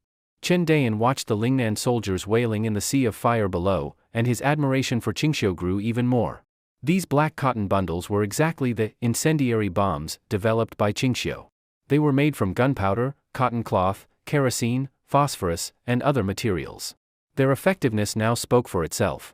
Moreover, Qingxiu had given them a very striking name, 10,000 Killer. In a way, the Lingnan soldiers were lucky. Even the more powerful Turks hadn't had the chance to see the 10,000 Killer, yet the Lingnan troops were honored to be the first to experience it. The firelight lit up the night like day, and even the stars in the sky disappeared from view. Wherever one looked, there was only a sea of fire in the forest. Wherever the Lingnan soldiers fled, the fire followed. They were horrified to discover that in the forest, the fire spread faster than they could run. Many of the soldiers who had barely survived the main battle were now burned to death by the 10,000 Killer and the resulting wildfire. Feng was fleeing under the cover laid down by his troops, who used their own corpses to hold back the flames and barely allowed him to escape. By the time the king of Lingnan burst out of the fiery cage, only 13 attendants remained with him. As for ceremonial items, palanquins, and carriages, all had been reduced to ashes in the flames. Even the king of Lingnan himself was barely clothed. It's the Tang army again. It must be the Tang army behind this trick? How does Qingxiu keep inventing these demonic ways to use gunpowder? Feng cursed bitterly. This time, he hadn't even seen the face of the Tang soldiers, and yet his remaining 30,000 troops were completely wiped out. Your Highness, let's head north. There's a river there. Everyone needs to refill water. A subordinate rasped out his suggestion. If they didn't replenish food and water soon, they wouldn't even make it to Honghe City alive. All right, keep an eye on the rear in case any Tang soldiers follow. Before he could finish, they heard a scattering of footsteps all around, startling all 14 of them into panic. Even Feng, terrified, reached for his sword, only to realize he'd lost it in the chaos. Your Highness. Greetings, Your Highness. We've come to join you. Only then did Feng see clearly. They were Lingnan soldiers who had escaped from the fire. It turned out that they had all gone north to find water, and had unconsciously gathered together. With a quick count, Feng found over 5,000 men had regrouped. And by heading further south, they could probably collect more stragglers. Only just over 5,000. Feng suddenly recalled that in the morning, when he faced the Tang army, he had 70,000 men, while the Tang had only 5,000. But now he had, strangely, only 5,000 left. Get water first, then march back to Honghe City. Don't rest on the way. Feng was now like a startled bird, convinced even a dozen Tang soldiers could capture him alive. This ragtag band headed south, gathering fleeing soldiers along the way, thinking the more people the safer. But they didn't know, under cover of darkness, Chen and Qingxiu had already met up and were secretly tailing them. Qingxiu even used his telescope to observe from afar without being discovered. General Qing, do you have a plan? Why don't we just charge now, surround them and wipe out the remnants like slicing vegetables? Chen was eager. After watching Shui Rengui's 2,000 crush 70,000 in a stunning performance, he was itching to try himself. He might not replicate something that epic, but surely a 2,000 versus 8,000 against demoralized troops would work? And don't you see they're still gathering stragglers? Let them go further south, reach the river. They'll gather at least 10,000. Then we strike and finish off all of Lingnan's remaining forces here. Qingxiu's words chilled everyone. If anyone was more ruthless, it was clearly Qingxiu. About an hour later, the near-exhausted Lingnan forces finally reached the southern river. Everyone immediately abandoned any formation and rushed into the water to drink. At the same time, Qingxiu and his men arrived upstream at a dam blocking the river. They stood above, looking down on the Lingnan soldiers as they crowded into the water. General Qing, is this? Seeing Qingxiu standing on the dam, Chen suddenly understood. He had chased them step by step just for this, flooding the enemy. If we charge, even with victory, we'd still suffer losses. Let 1,000, or even 10,000, Lingnan soldiers die. But losing even one Tang soldier is a waste. Qingxiu tapped his cane on the dam. This is an army of thousands at my disposal. Why risk lives? Brothers, let's do it. No more words needed, Qindayan called out, and everyone rushed forward to dig at the dam. Downstream, the Lingnan soldiers resting had no idea what was happening upstream. Exhausted, and with bellies full of water, they couldn't move. No matter what Feng'ang ordered, no one budged. Your Highness, stop pushing, push any more and it'll cause a mutiny. Deputy Husanji whispered carefully in Feng'ang's ear, making him break into a cold sweat. 1 more hour of rest. After that, we move. If the Tang army comes, it'll be too late. Feng'ang had just sat down, still haunted by the day's devastation. Feng'ang, have you rested enough? Suddenly, a voice echoed from upstream, baffling everyone. Who dared call His Highness by name? Only Feng'ang suddenly stood up, rage in his eyes, staring in the direction of the voice. Qingxiu! You dare come! Feng'ang was furious, he knew that voice too well. A soldier next to Qingxiu raised a torch, revealing his figure clearly in the dark for Feng'ang to see. Didn't you want the court to execute me? I've come to you myself, come take me. Qingxiu spread his arms provocatively. Shoot him dead. Feng'ang was so furious he shouted the order to shoot without thinking. But no soldier responded, they just stared at each other. They had no bows. After 2 waves of defeat, they had even thrown away their armor, how could they have bows? Feng'ang, don't be in such a hurry. You and I will meet again sooner or later in Honghe City. I came in a rush this time and didn't prepare a proper gift, so here's a wave of naval reinforcements for you. Hope you make it back to Honghe City alive. Don't die on the way. Qingxiu let out a loud laugh, then turned around and walked away calmly. Stop him. Whoever captures him alive will be rewarded with 100 taels of gold and promoted to chief commander in the army. Feng'ang screamed like a madman, but no one dared step forward. That was Qingxiu, who had just slaughtered tens of thousands of their army. Who knew if his sudden unguarded appearance wasn't just another trap? Wait, why is the water current speeding up? Get out now, be careful or you'll be drowned. Back away, brothers. This water's not right. The Lingnan soldiers cried out in panic. They noticed the water had become turbulent and was starting to spread rapidly toward both banks. It was even moving faster than they could retreat. What now, you're even afraid of water? What a bunch of useless trash. If any of you had even half of Qingxiu's ability, would I be suffering like this? Before he finished, Feng'ang's eyes widened, and everyone stared in horror toward the upper stream. At that moment, all were silent, except for the roaring, rising flood that echoed through the night. Run! The upper river dam has been breached, gurg. Someone managed a final scream before being drowned out by the sound of rushing water. The flood burst from the riverbanks with overwhelming force, crashing toward the shore. It moved so fast that even the fleeing soldiers looked like they were in slow motion. The torrent swept over, instantly swallowing countless soldiers. No screams, no cries, only the thunderous roar of the flood surging forward. From the moment the river began to rise, Feng'ang was being carried away by his guards in desperate flight. They even lifted his fat body and ran for their lives. If not for their strength, they would have all ended up fish food along with him. The Tang soldiers watching from upstream laughed and chatted like they were watching a movie. Fighting under Duke Qing was like going on a vacation, they barely had to lift a finger to win. Brothers, even if we do nothing now and just go home, the military merits we've earned are overwhelming. All thanks to Duke Qing, victory has never been this easy. If Duke Qing ever leads a campaign again, count us in. Even if it means death, we'll go willingly. The soldiers joked and laughed, while Qingxiu kept watching Feng'ang's retreat through the telescope. He had purposely let that guy get far enough before breaching the dam. He really didn't want him to die halfway. Only when Feng'ang had completely escaped the flood zone did Qingxiu finally put the telescope away, satisfied. All right, boys, pack it up, we're going home. On the way, if you see anything the enemy dropped, pick it up if you can. If not, burn or destroy it, don't let them take it back. The soldiers cheered and followed Qingxiu back to the occupied city. No one questioned why they didn't chase Feng'ang. At this point, their admiration for Qingxiu had reached its peak. Whatever Duke Qing said must be right. The city had already prepared a victory banquet for Qingxiu and his men, though it was quite meager. The city had very few supplies left, barely enough to feed their 300 men for half a month. Even with all remaining provisions, each man only received a small portion of dry rations as a celebration.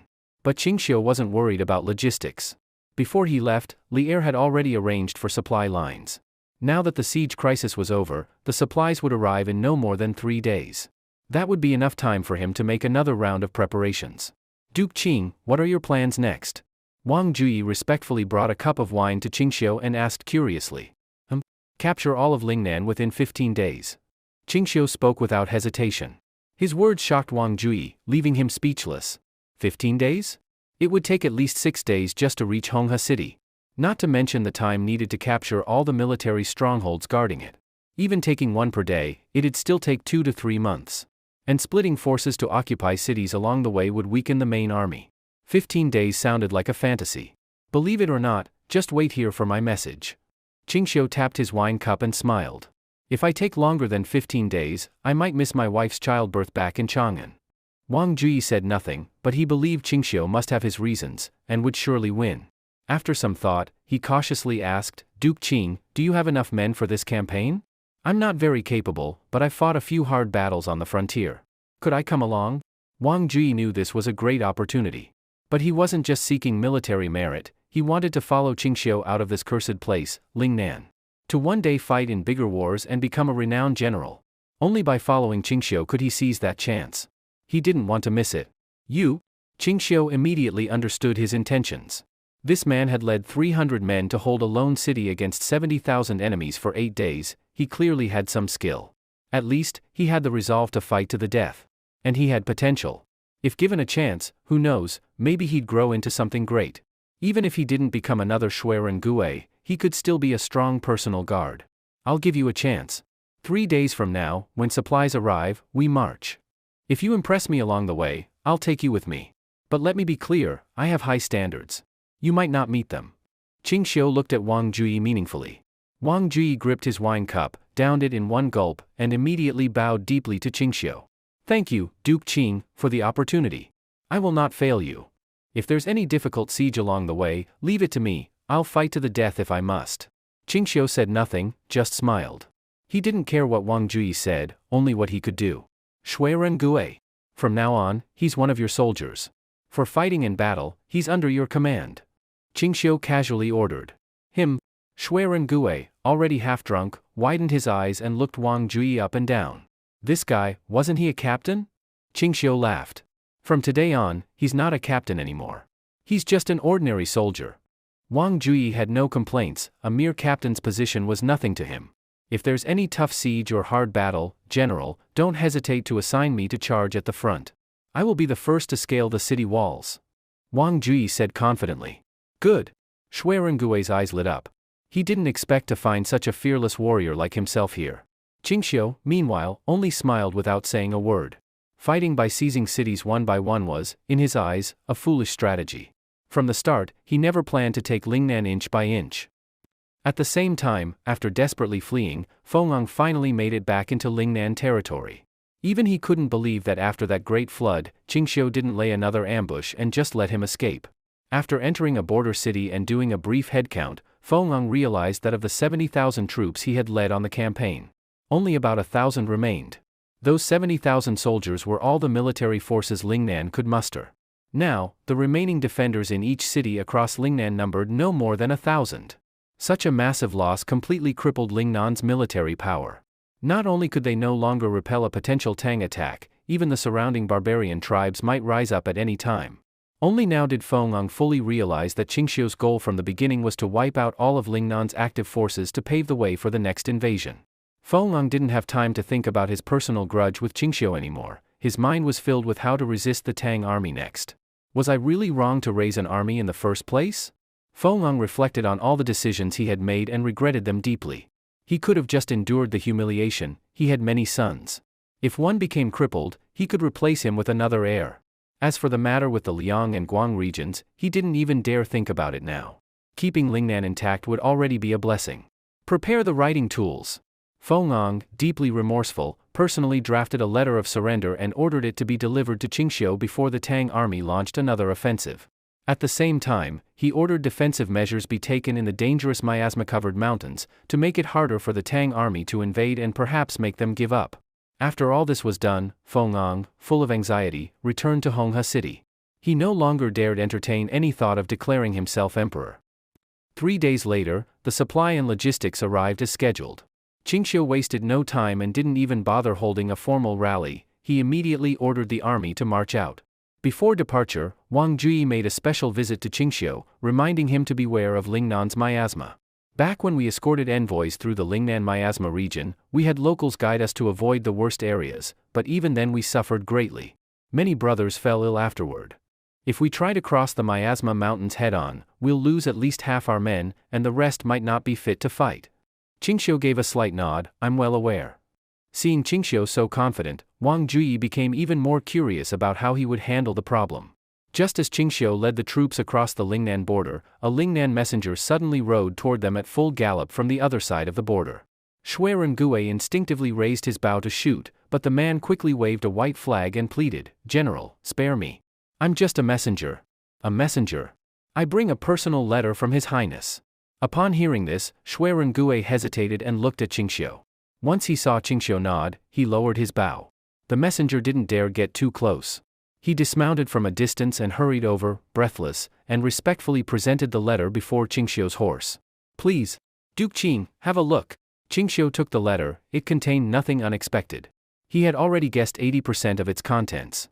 It was simple. Feng had completely backed down and expressed his willingness to return to being a vassal and pay annual tribute, voiding all his previous demands. At the end of the letter, he also mentioned the miasma-filled mountains of Lingnan, vaguely warning Qingxiu of the danger, implying that invading directly would result in heavy losses. "That's all your lord wanted to say?" Qingxiu casually put the letter away. He would hand it over to Li Er later. The messenger carefully stepped closer and whispered, "His Highness means, isn't your purpose in coming to suppress the rebellion? Now that Lingnan has submitted again, returning to Chang'an with this achievement is already a great merit. Why risk entering Lingnan further and face unnecessary danger?" Qingxiu smiled. "Go back and tell your master, I've made a military oath. I must fully incorporate Lingnan into the Tang Empire. If he wants to save his life, he should surrender now and follow me to Chang'an." The messenger stared at Qingxiu in utter shock. He hadn't expected such firm resolve. "Get out of here!" Chen Dayan cursed and waved his horsewhip, scaring the messenger into mounting up and fleeing back to Lingnan. "Move out!" With Qingxiu's order, the soldiers continued south without hesitation. The deeper they went into Lingnan's jungles, the more they sensed the air becoming strange and eerie. Especially after crossing a valley and facing a vast, shadowy forest, they finally saw how terrifying Lingnan's miasma really was. Before their eyes, the dense forest was shrouded in thick, bluish mist. Even without touching it, they could clearly smell the foul, dizzying stench that made them uncomfortable. The once high-spirited soldiers all inexplicably froze at this point.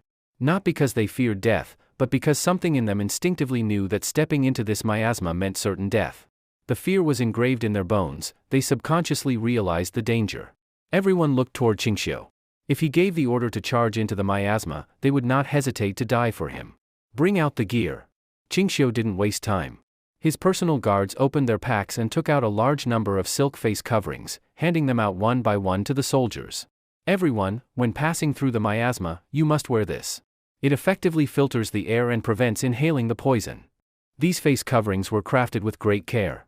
They even had leather loops to hook behind the ears, so they wouldn't fall off. "This thing, just call it a mask. And this, everyone gets one.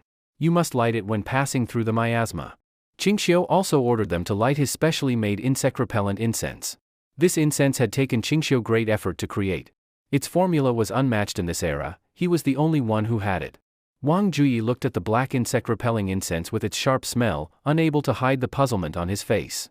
"General Qing, don't blame me for asking too much. What does this insect-repelling incense have to do with the miasma? I don't like soldiers who talk too much. If you think you're unreliable, you can go back. I won't force you to sacrifice yourself." Qingxiu's expression was calm, and Wang Juyi immediately broke into a cold sweat and stepped aside, saying no further.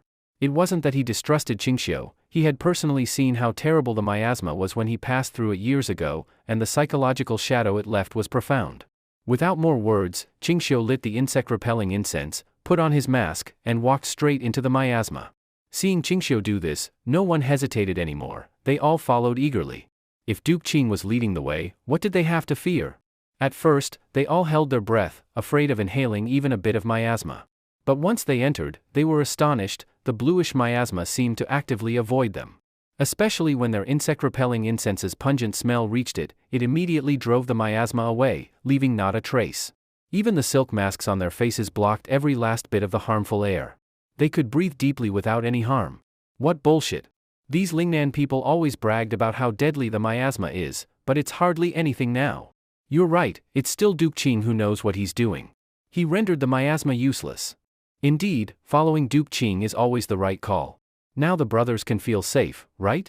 Wang Juyi, do you see how awesome Duke Qing is now? The soldiers chatted and laughed, and Wang Juyi's face glowed with joy. Earlier, he'd seen soldiers collapse within just a mile of accidentally entering the miasma. Now, their final obstacle in attacking Lingnan was gone.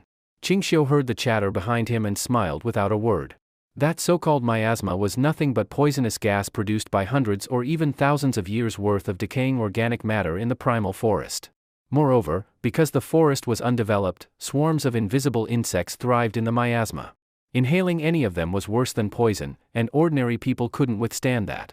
Qingxiu had specially formulated the insect-repelling incense to first chase away insects, then neutralize the gas. With the mask filtering the remaining gas, the miasma barrier was effectively a facade. Feng could never have imagined. He believed the poisonous miasma could stop armies, but Qingxiu had unearthed the easiest way to defeat it.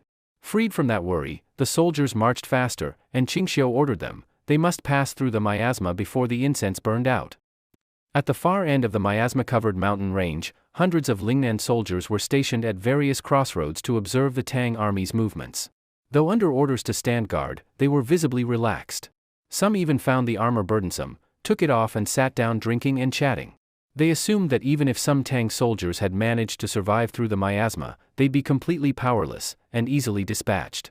By the way, have you all noticed the miasma feels thinner today? One soldier, clutching a wine jug, looked at the mountains groggily. Thinner? Over the years it's only gotten worse. When did it ever get better? Did you clear it yourself? Don't joke. Without the miasma-covered mountains, Lingnan would be invaded long ago. They joked and laughed, but the first soldier who noticed the thinning mist suddenly stood and frowned, looking closely at the miasma. The deeper he looked, the stranger it seemed. Behind the dense bluish fog, he thought he saw faint human figures. Swoosh! Suddenly, a sharp arrow shot through the miasma at high speed. Before the unlucky soldier could react, it pierced his chest. Ugh! He stared in disbelief at the arrow wound and the fountain of blood, then collapsed with a thud. The others gaped in shock. They hadn't even registered what happened. Duke Qing has excellent marksmanship. Cheers rang out from the other side of the miasma. The Lingnan soldiers snapped awake. They fumbled to throw aside their jugs and hurriedly put on armor. But by then, the miasma had been cleared by pungent smoke, and after that, they saw a figure emerge through the mist.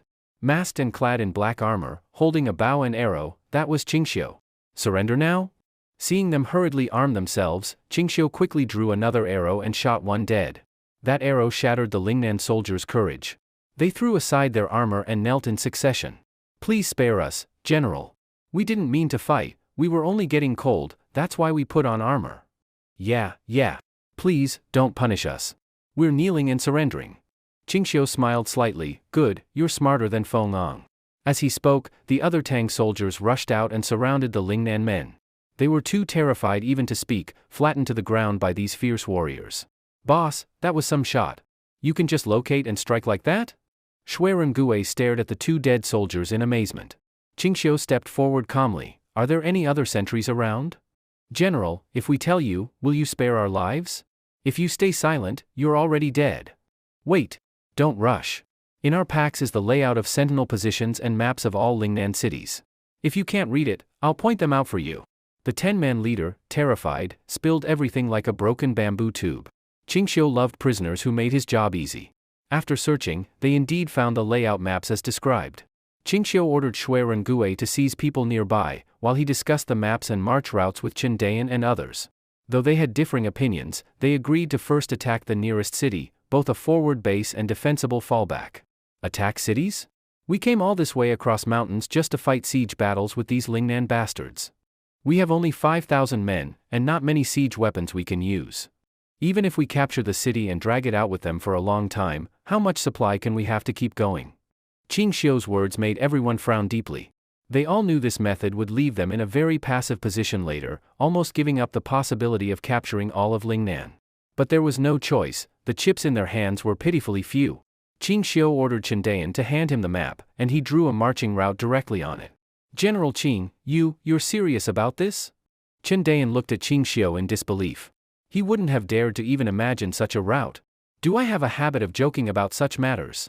Qing Xiu rolled up the map, saying nothing more, his expression leaving no room for doubt. Chen Dayan instantly realized his slip of the tongue, quickly lowering his head. Yes. Set out. No matter what happens along the way, unless I give the order, the route must never be changed. Even if only one soldier survives at the end, he must finish this route. No turning back, and absolutely no changes. If anyone questions it again, execute them without pardon. As soon as he said this, even the last trace of doubt in their hearts vanished. They immediately set off with the prisoners, moving along the route Qing Xiu had planned. Feng had just returned to Honghe City and sat down for only a few hours when sudden reports came from the front line, news that Qing Xiu had crossed the miasma. At first, Feng stayed calm, only asking how many Tang troops had come. According to frontline reports, about 5,000. Feng's face turned dark instantly. After a pause, he asked, then, how many of them still have fighting strength? Full strength. They even made a surprise attack on Yunhua Prefecture at the border, stealing all the warhorses there, but they didn't send people to occupy it. Feng's vision went black, almost fainting on the spot. Your Highness. If not for guards rushing forward to hold him up, he would have collapsed to the ground. The 5,000 under Qing Xiu had crossed the Miasma Mountains without losing a single man, still at full fighting power. He couldn't figure out how this was possible. And he already knew how terrifying those 5,000 could be. If they rampaged through Lingnan, it would be an almost unstoppable threat. It must be known that right now, searching the entire Lingnan territory could not even gather 5,000 soldiers able to fight head-on. Your Highness, don't panic. Even if their momentum is strong, they have no supply lines and no base in the rear. At most, they can only move within Lingnan for half a month. They won't be much of a threat. Yes. Honghe City is in the heart of Lingnan. For them to come here, they must pass more than a dozen major border strongholds, which will surely wear down their troops along the way. When their ammunition and food run out, we can counterattack in one go, drive them all out, and maybe even capture Qing Xiu alive. The ministers hurried to reassure Feng, talking over each other until they finally calmed him down.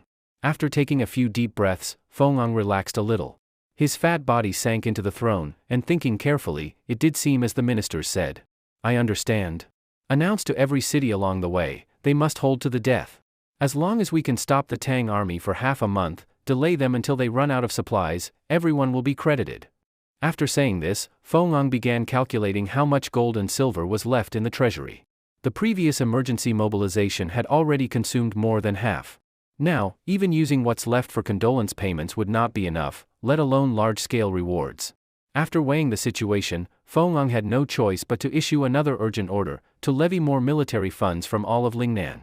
Even though he knew that the people were already in extreme poverty, with not a few taels of silver to be found even if they dug up the ground, he had to give this order. Even if it might spark a large-scale uprising, it was still better than being beheaded by Qing Xiu in 15 days. The ministers looked at each other, all letting out a sigh.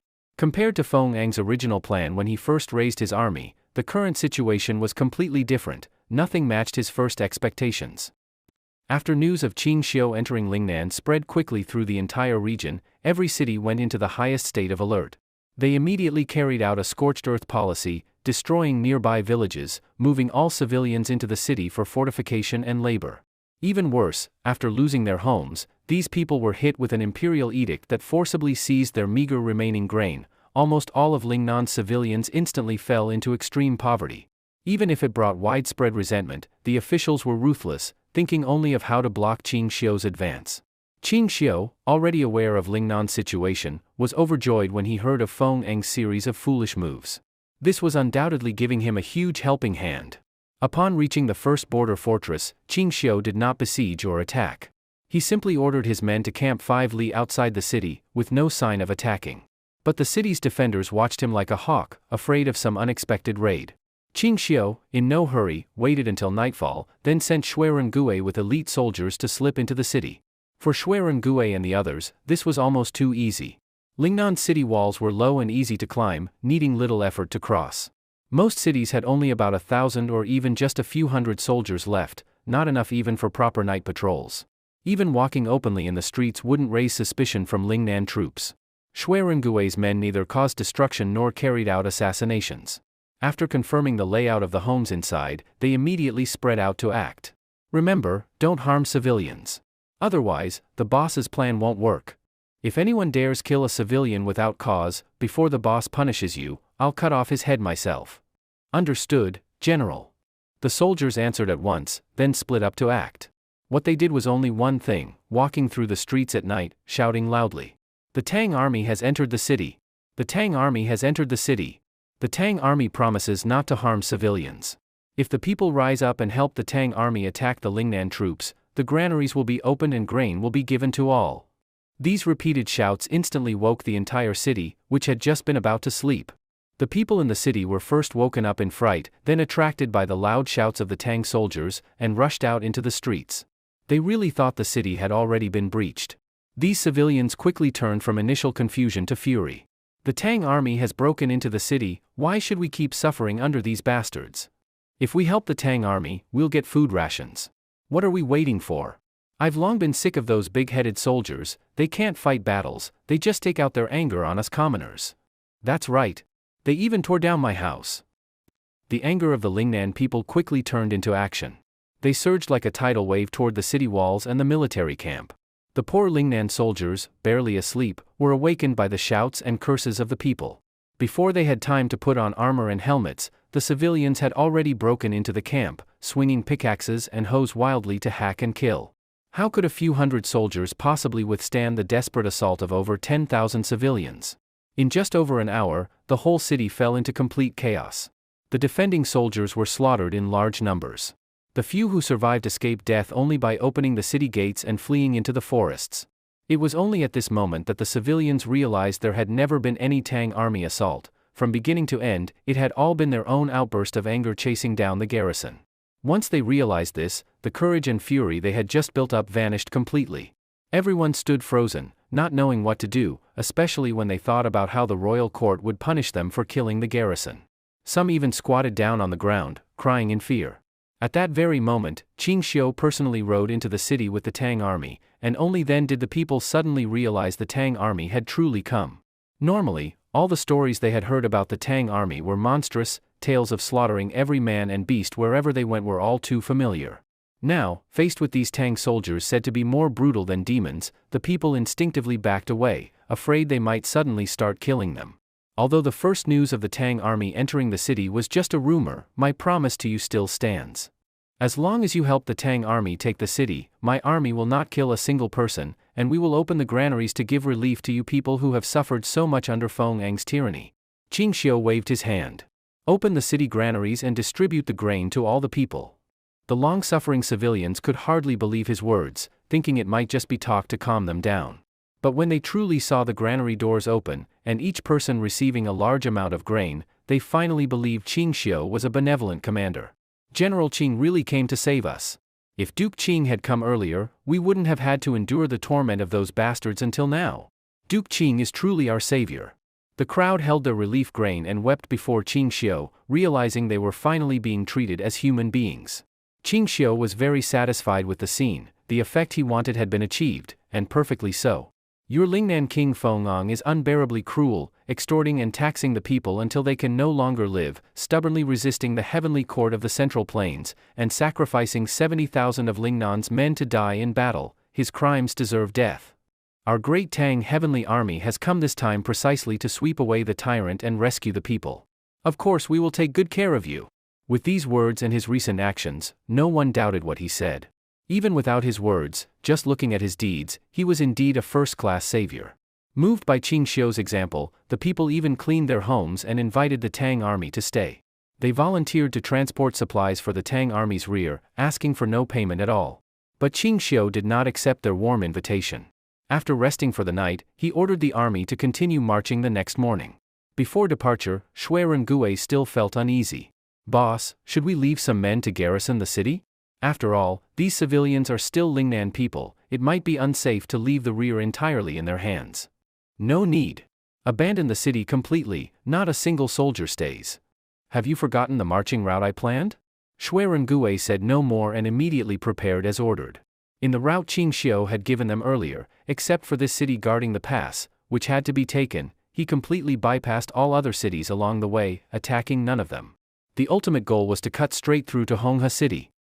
In the royal palace of Honghe City, Feng had been unable to eat or sleep for several days in a row, his temper growing more irritable and anxious. For 4 or 5 days, he had heard no news from the front about the Tang army, no sieges, no battles, not even information on their location. It was as if the Tang army had vanished into thin air. The more this happened, the more anxious Feng became, especially knowing Qin Xiu's unpredictable way of using troops. He felt even less at ease. "Your Highness! Your Highness!" Suddenly, a messenger ran in from outside the palace, flustered. "Urgent military report for your Highness." "Give it here." Before the messenger could finish, Feng snatched the report from his hands. But the contents of this report shocked him greatly. In just a few days, Qin Xiu's 5,000 men had already crossed more than half the territory and were heading straight for Honghe City. Along the way, they had not attacked a single city, and no one had even managed to catch their trail. If not for a farmer yesterday who happened to see Tang troops marching quickly through the forest while chopping wood, they might have reached the gates of Honghe City before being discovered. This is impossible. Feng racked his brains but could not understand how the Tang army had done it. Prime Minister Nong Zhigao stared fixedly at the map beside him, then let out a sorrowful sigh. "Your Highness, Qin Xiu is truly a military genius. He never considered sieges or drawn-out battles, nor did he care about gaining or losing any single city. From the start, he intended to push straight for Honghe City." "Impossible. Even if his army reaches Honghe City, if they can't take it within 2 days, the relief army will trap them here." Feng's hysterical shout suddenly stopped. The 70,000 troops were all dead in the field. Where could he find an army to come to the rescue? Rely on the barely adequate garrisons and militias in each city? Only now did he fully understand why Qin Xiu had pressed forward step by step, wiping out all of his remaining fighting forces. This carefully linked plan was meant to strike straight at the heart of Lingnan and take him in one move. "You're right?" Feng collapsed weakly into his seat, silent for a long time. "Your Highness, judging by the Tang army's speed, they could arrive at Honghe City as early as tomorrow evening." The meaning in Nong Zhigao's words was already obvious. If they didn't run now, it would be too late. Feng could not accept such a huge and sudden reversal. He had never imagined that when he confidently raised troops to declare himself king, it would end with him unable to keep either his throne or his life. Now he regretted it so much his guts turned green, knowing full well the Tang Empire was not to be provoked, yet still overestimating himself and rebelling. "Prime Minister, please first draft an imperial edict for me to calm the people." The more Feng spoke, the less confidence he had. "I understand." Nong Zhigao took the hint. "I am a bit tired. I will rest first before discussing how to deal with the Tang army." Feng left the palace worried, and the first thing he did was order the palace servants to quickly pack gold, silver, and valuables, while also summoning his most favored sons and concubines. Even if he was about to flee for his life, he did not forget to bring his treasure and his family. He was still fantasizing about escaping the Tang army's pursuit and living out the rest of his life in comfort with his gold, silver, and women. He did not return to his own chambers, but went straight to the Crown Prince Feng Zhidai's quarters. That man could now only lie in bed like an invalid, day after day growing more emaciated and half-dead. "Father!" Feng Zhidai, who had been staring blankly at the ceiling, lit up with joy when he saw Feng enter. "How is it? Has the Tang court handed over Qin Xiu? Have they ceded the 2 Guang regions to us? If Qin Xiu has been sent here, you must bring him to me first. I have to settle all the suffering I've endured with him one by one." Feng Zhidai spoke so excitedly that his saliva flew. "My child, there's no need to rush. One day, Qin Xiu will be brought before you. For now, take care of your health. Stop lashing out at the people around you. In a few days, your father will come to see you again." With that, Feng ignored Feng Zhidai's attempts to make him stay and turned to leave. "What's wrong with father?" Feng Zhidai looked at the palace maids in confusion, but they all lowered their heads. Feng still felt pain at the thought of having to abandon Feng Zhidai, but before he had even left the quarters, shocking news arrived. "Your Highness! The Tang army has already arrived. They are now surrounding Honghe City and ready to attack at any time." "Nonsense! A few days ago they were still hundreds of li away. How could they advance so fast?" Furious, Feng kicked the messenger to the ground, but the man cried bitterly. "I can't believe it either, but it's the truth. The city's guards are already gathering to defend the walls." Feng went out to see for himself, and when he saw the guard units rushing to the walls to prepare for defense, he gave up all hope. "Withdraw from the east gate, there's a water route there. We can take boats and leave immediately. The Tang army won't be able to catch us. Hurry!" Even in his panic, Feng thought of the best escape route. He was no fool driven by hot blood. The city's guards numbered only a few hundred men, and even without the Tang army using siege engines, there was no way to hold out. But the messenger just stood there, looking at him with despair. "Are you deaf? Move!" Feng roared impatiently, but the man only sighed in regret. "Your Highness, the water route has already been blocked by fishermen hired by the Tang army, and all the boats have been burned. These wretches.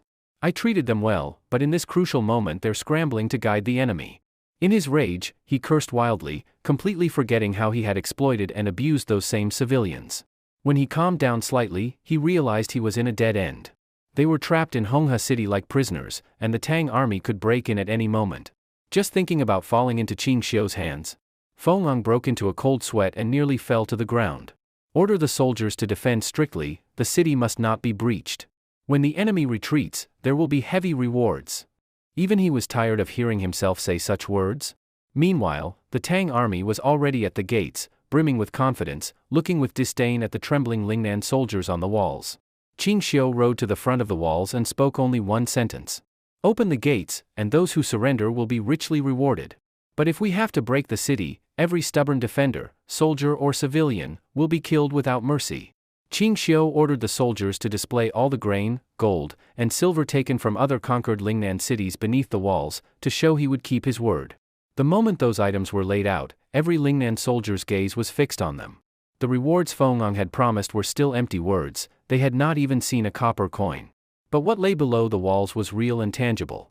In truth, even without such temptations, as long as they were promised their lives for surrendering, they had no desire to keep fighting. "Dream on. As long as I am here, you will never get in. I would rather die than surrender." The commander of the guards was unmoved, raising his bow to shoot at Qin Xiu. But before he could pull the bowstring, he suddenly felt a sharp pain in his back. All his strength left him. The commander looked in disbelief at the spearhead protruding from his chest, opened his mouth to speak, but collapsed lifeless. "Duke Qing, we are willing to surrender, but can you keep your promise?" The deputy commander on the wall wiped the blood from his spear and hurriedly called down to Qin Xiu. "Of course." Qin Xiu smiled slightly. "Open the gates now, and all this treasure will be yours." At those words, the defenders lost all interest in resistance. They rushed to push the gates open, pouring out toward the gold, silver, and piles of grain. Feng's army pay had been in arrears for a long time, even the grain rations were often withheld. These soldiers lived no better than commoners. Gue looked with contempt at the greedy soldiers, then led the Tang army into the city. From that moment on, there was no resistance, the remaining 1,000 or so soldiers all defected. The city's civilians simply watched coldly as the Tang army entered, without reaction. They had long hoped the Tang army would one day wipe out the Feng clan, who lorded over them. Gue first ordered heavy troops to block the palace, then followed Qin Xiu into the Lingnan royal palace to capture Feng. Along the way, they saw Lingnan civilians in ragged clothes, and even soldiers with very little armor. But the grand and splendid Lingnan royal palace before them looked like it belonged to a different world. Most of Lingnan's wealth must have been plundered to build this palace. Qin Xiu felt only deep disgust and contempt. Lingnan's weak national strength can still build such a huge palace? Gue was very surprised. Behind red gates, meat and wine rot, while out on the road lie bones of the frozen dead. Don't forget what kind of lives those starving people we saw along the way were living. Squeezing dry all of Lingnan to support the Feng clan's extravagance and waste, of course they could build this. Qin Xiu's last trace of mercy toward the Feng family was completely gone.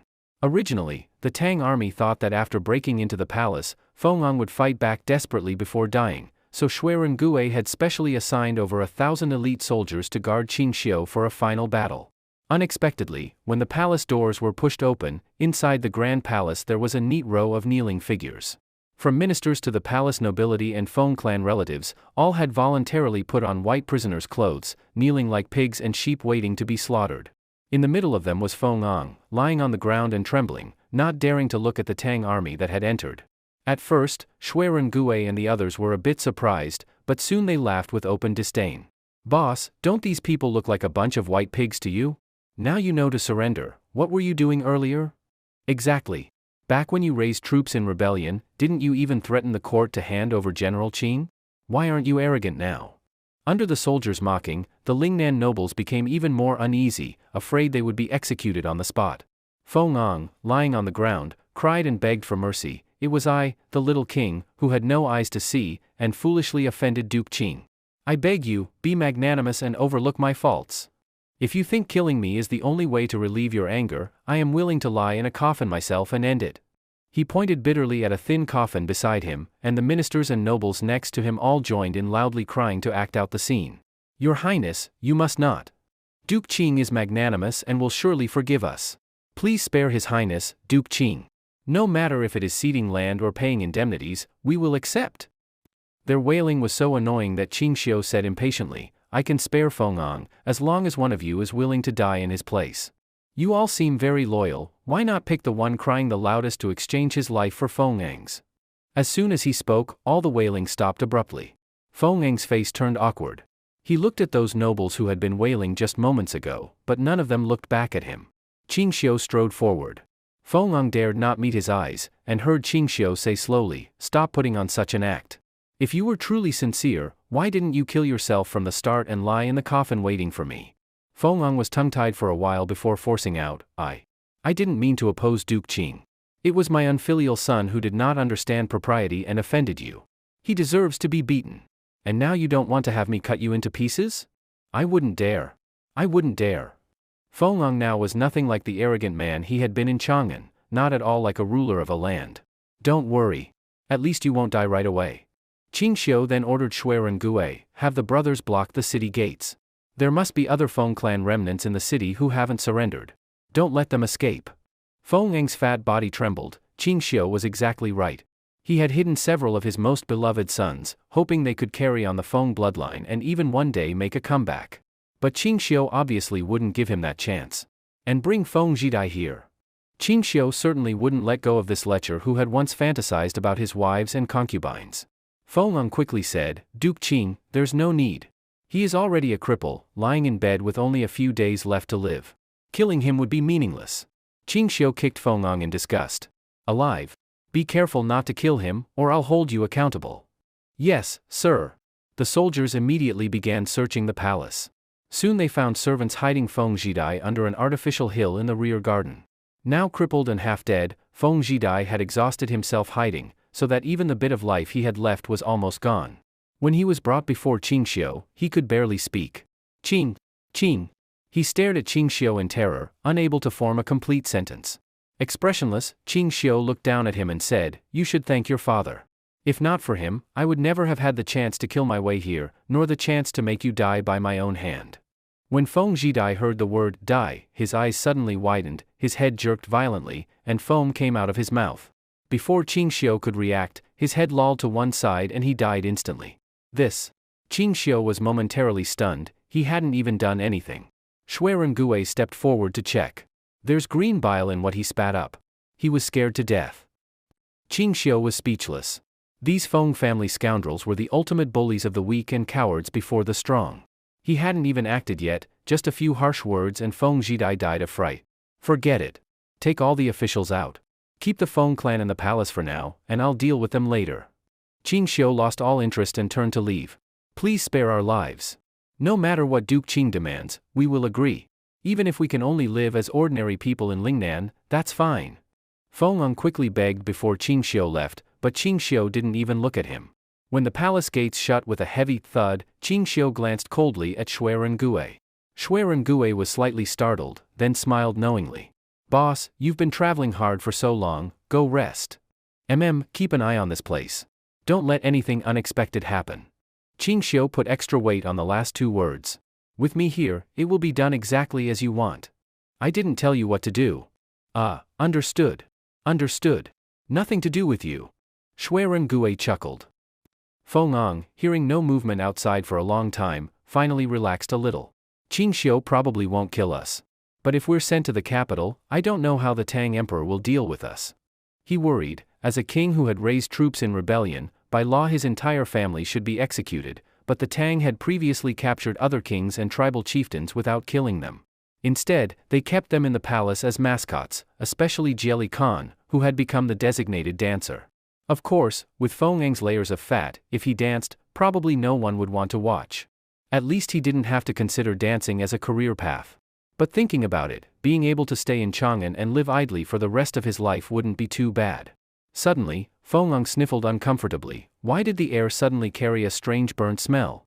The smell grew stronger, and along with it came strange wisps of greenish smoke from all around. Fire! Fire! One of Feng Ang's sons suddenly screamed in terror, pointing at the palace's wooden beams. They then realized that at some point, multiple spots in the palace had caught raging flames, which were now fueled by the palace's fine building materials and burning fiercely. The nobles and royals all stood up in panic to avoid the fire, but the flames spread with alarming speed, quickly forcing them toward the palace gates with nowhere left to retreat. Open the door! Open the door! The palace is on fire, we're going to burn to death. Please, soldiers, open the door. We're about to die. Help! Ah! The fire's on me, ah! Everyone cried and screamed, trying to escape the flames, but could not escape the rapidly spreading sea of fire. One after another, they were swallowed by the blaze, rolling helplessly in it until they had no strength left. The growing fire rolled up thick green smoke, sealing the entire palace. They couldn't see even half a meter beyond themselves. The smoke stung their eyes so badly they could barely open them. Most didn't even die from the flames, but directly from suffocating in the smoke, unconscious and close to death. Feng Ang stared blankly at the thick smoke around him, deaf to the cries and pleas in his ears. Looking at the tightly shut, immovable palace gates, he completely understood. No one would leave this place alive. In the final moment before fainting, Feng Ang felt only deep regret. Why had he raised troops in the first place? About an hour later, after the entire palace had been swallowed by fire and almost completely burned down, Shui Rengui's fire report finally reached Qing Xiu. We don't know why, but while those people were sitting inside, a fire suddenly broke out. When the brothers tried to go in and put it out, the gates were shut tight, and no one could get in. By the time the brothers forced the doors open, it was already too late. There wasn't a single survivor, every one of them burned to a crisp. Sigh! Shui Rengui reported with grief and indignation, and Qing Xiu couldn't help but find it amusing. Qing Xiu personally went to the palace ruins to check. Once he confirmed that all the bodies on the ground were members of the Feng clan, including Feng Ang himself, he immediately flew into a rage at his subordinates. I told you to be extremely careful, yet somehow there was a fire. How am I supposed to punish you? Look at this fire. Clearly, they didn't dare face trial in Chang'an and chose to kill themselves here. Now I can't even explain it to His Majesty. Qing Xiu immediately gave an official explanation for their deaths, and everyone cooperated, bowing their heads in a show of shame. It's all our fault for failing to do our duty. Please don't be angry, Duke Qing. We'll be more careful in the future. These people died so pitifully, should we see if there are any other Feng clan members still alive? Qing Xiu frowned. You must search thoroughly, leave none out. If you find one, tell me immediately, I will personally ensure their safety. Yes, sir. The news that the Feng clan, along with the king of Lingnan, had all burned to death spread quickly through Honghe City. Whether soldiers or civilians, everyone reacted the same way. They celebrated in the streets. The man who had sat on their necks, squeezing them until the whole land was impoverished, was finally dead. At that moment, Qing Xiu was no longer seen as an invader at all. He was a savior, a god sent down to rescue the suffering. Some were even so roused that they gathered together and went to the Tang army camp, angrily demanding that Qing Xiu hand over Feng Ang's body. When he was alive, no one could touch him. Now that he was dead, they couldn't wait to hack his corpse apart in revenge. In the end, Chen Dayan and others had to repeatedly persuade them before the crowd finally dispersed, calming the public's anger. With Feng Ang dead, the Tang army now fully controlled Honghe City. Qing Xiu immediately sent messengers to announce the Tang victory throughout all of Lingnan. Upon hearing the news, all the defending generals and the people surrendered without hesitation, sending letters declaring their willingness to submit to the Tang army. Thus, the whole of Lingnan was subdued and pacified by Qing Xiu. Once everything was settled, Qing Xiu looked at the pile of letters and reports from all over Lingnan, feeling a headache coming on.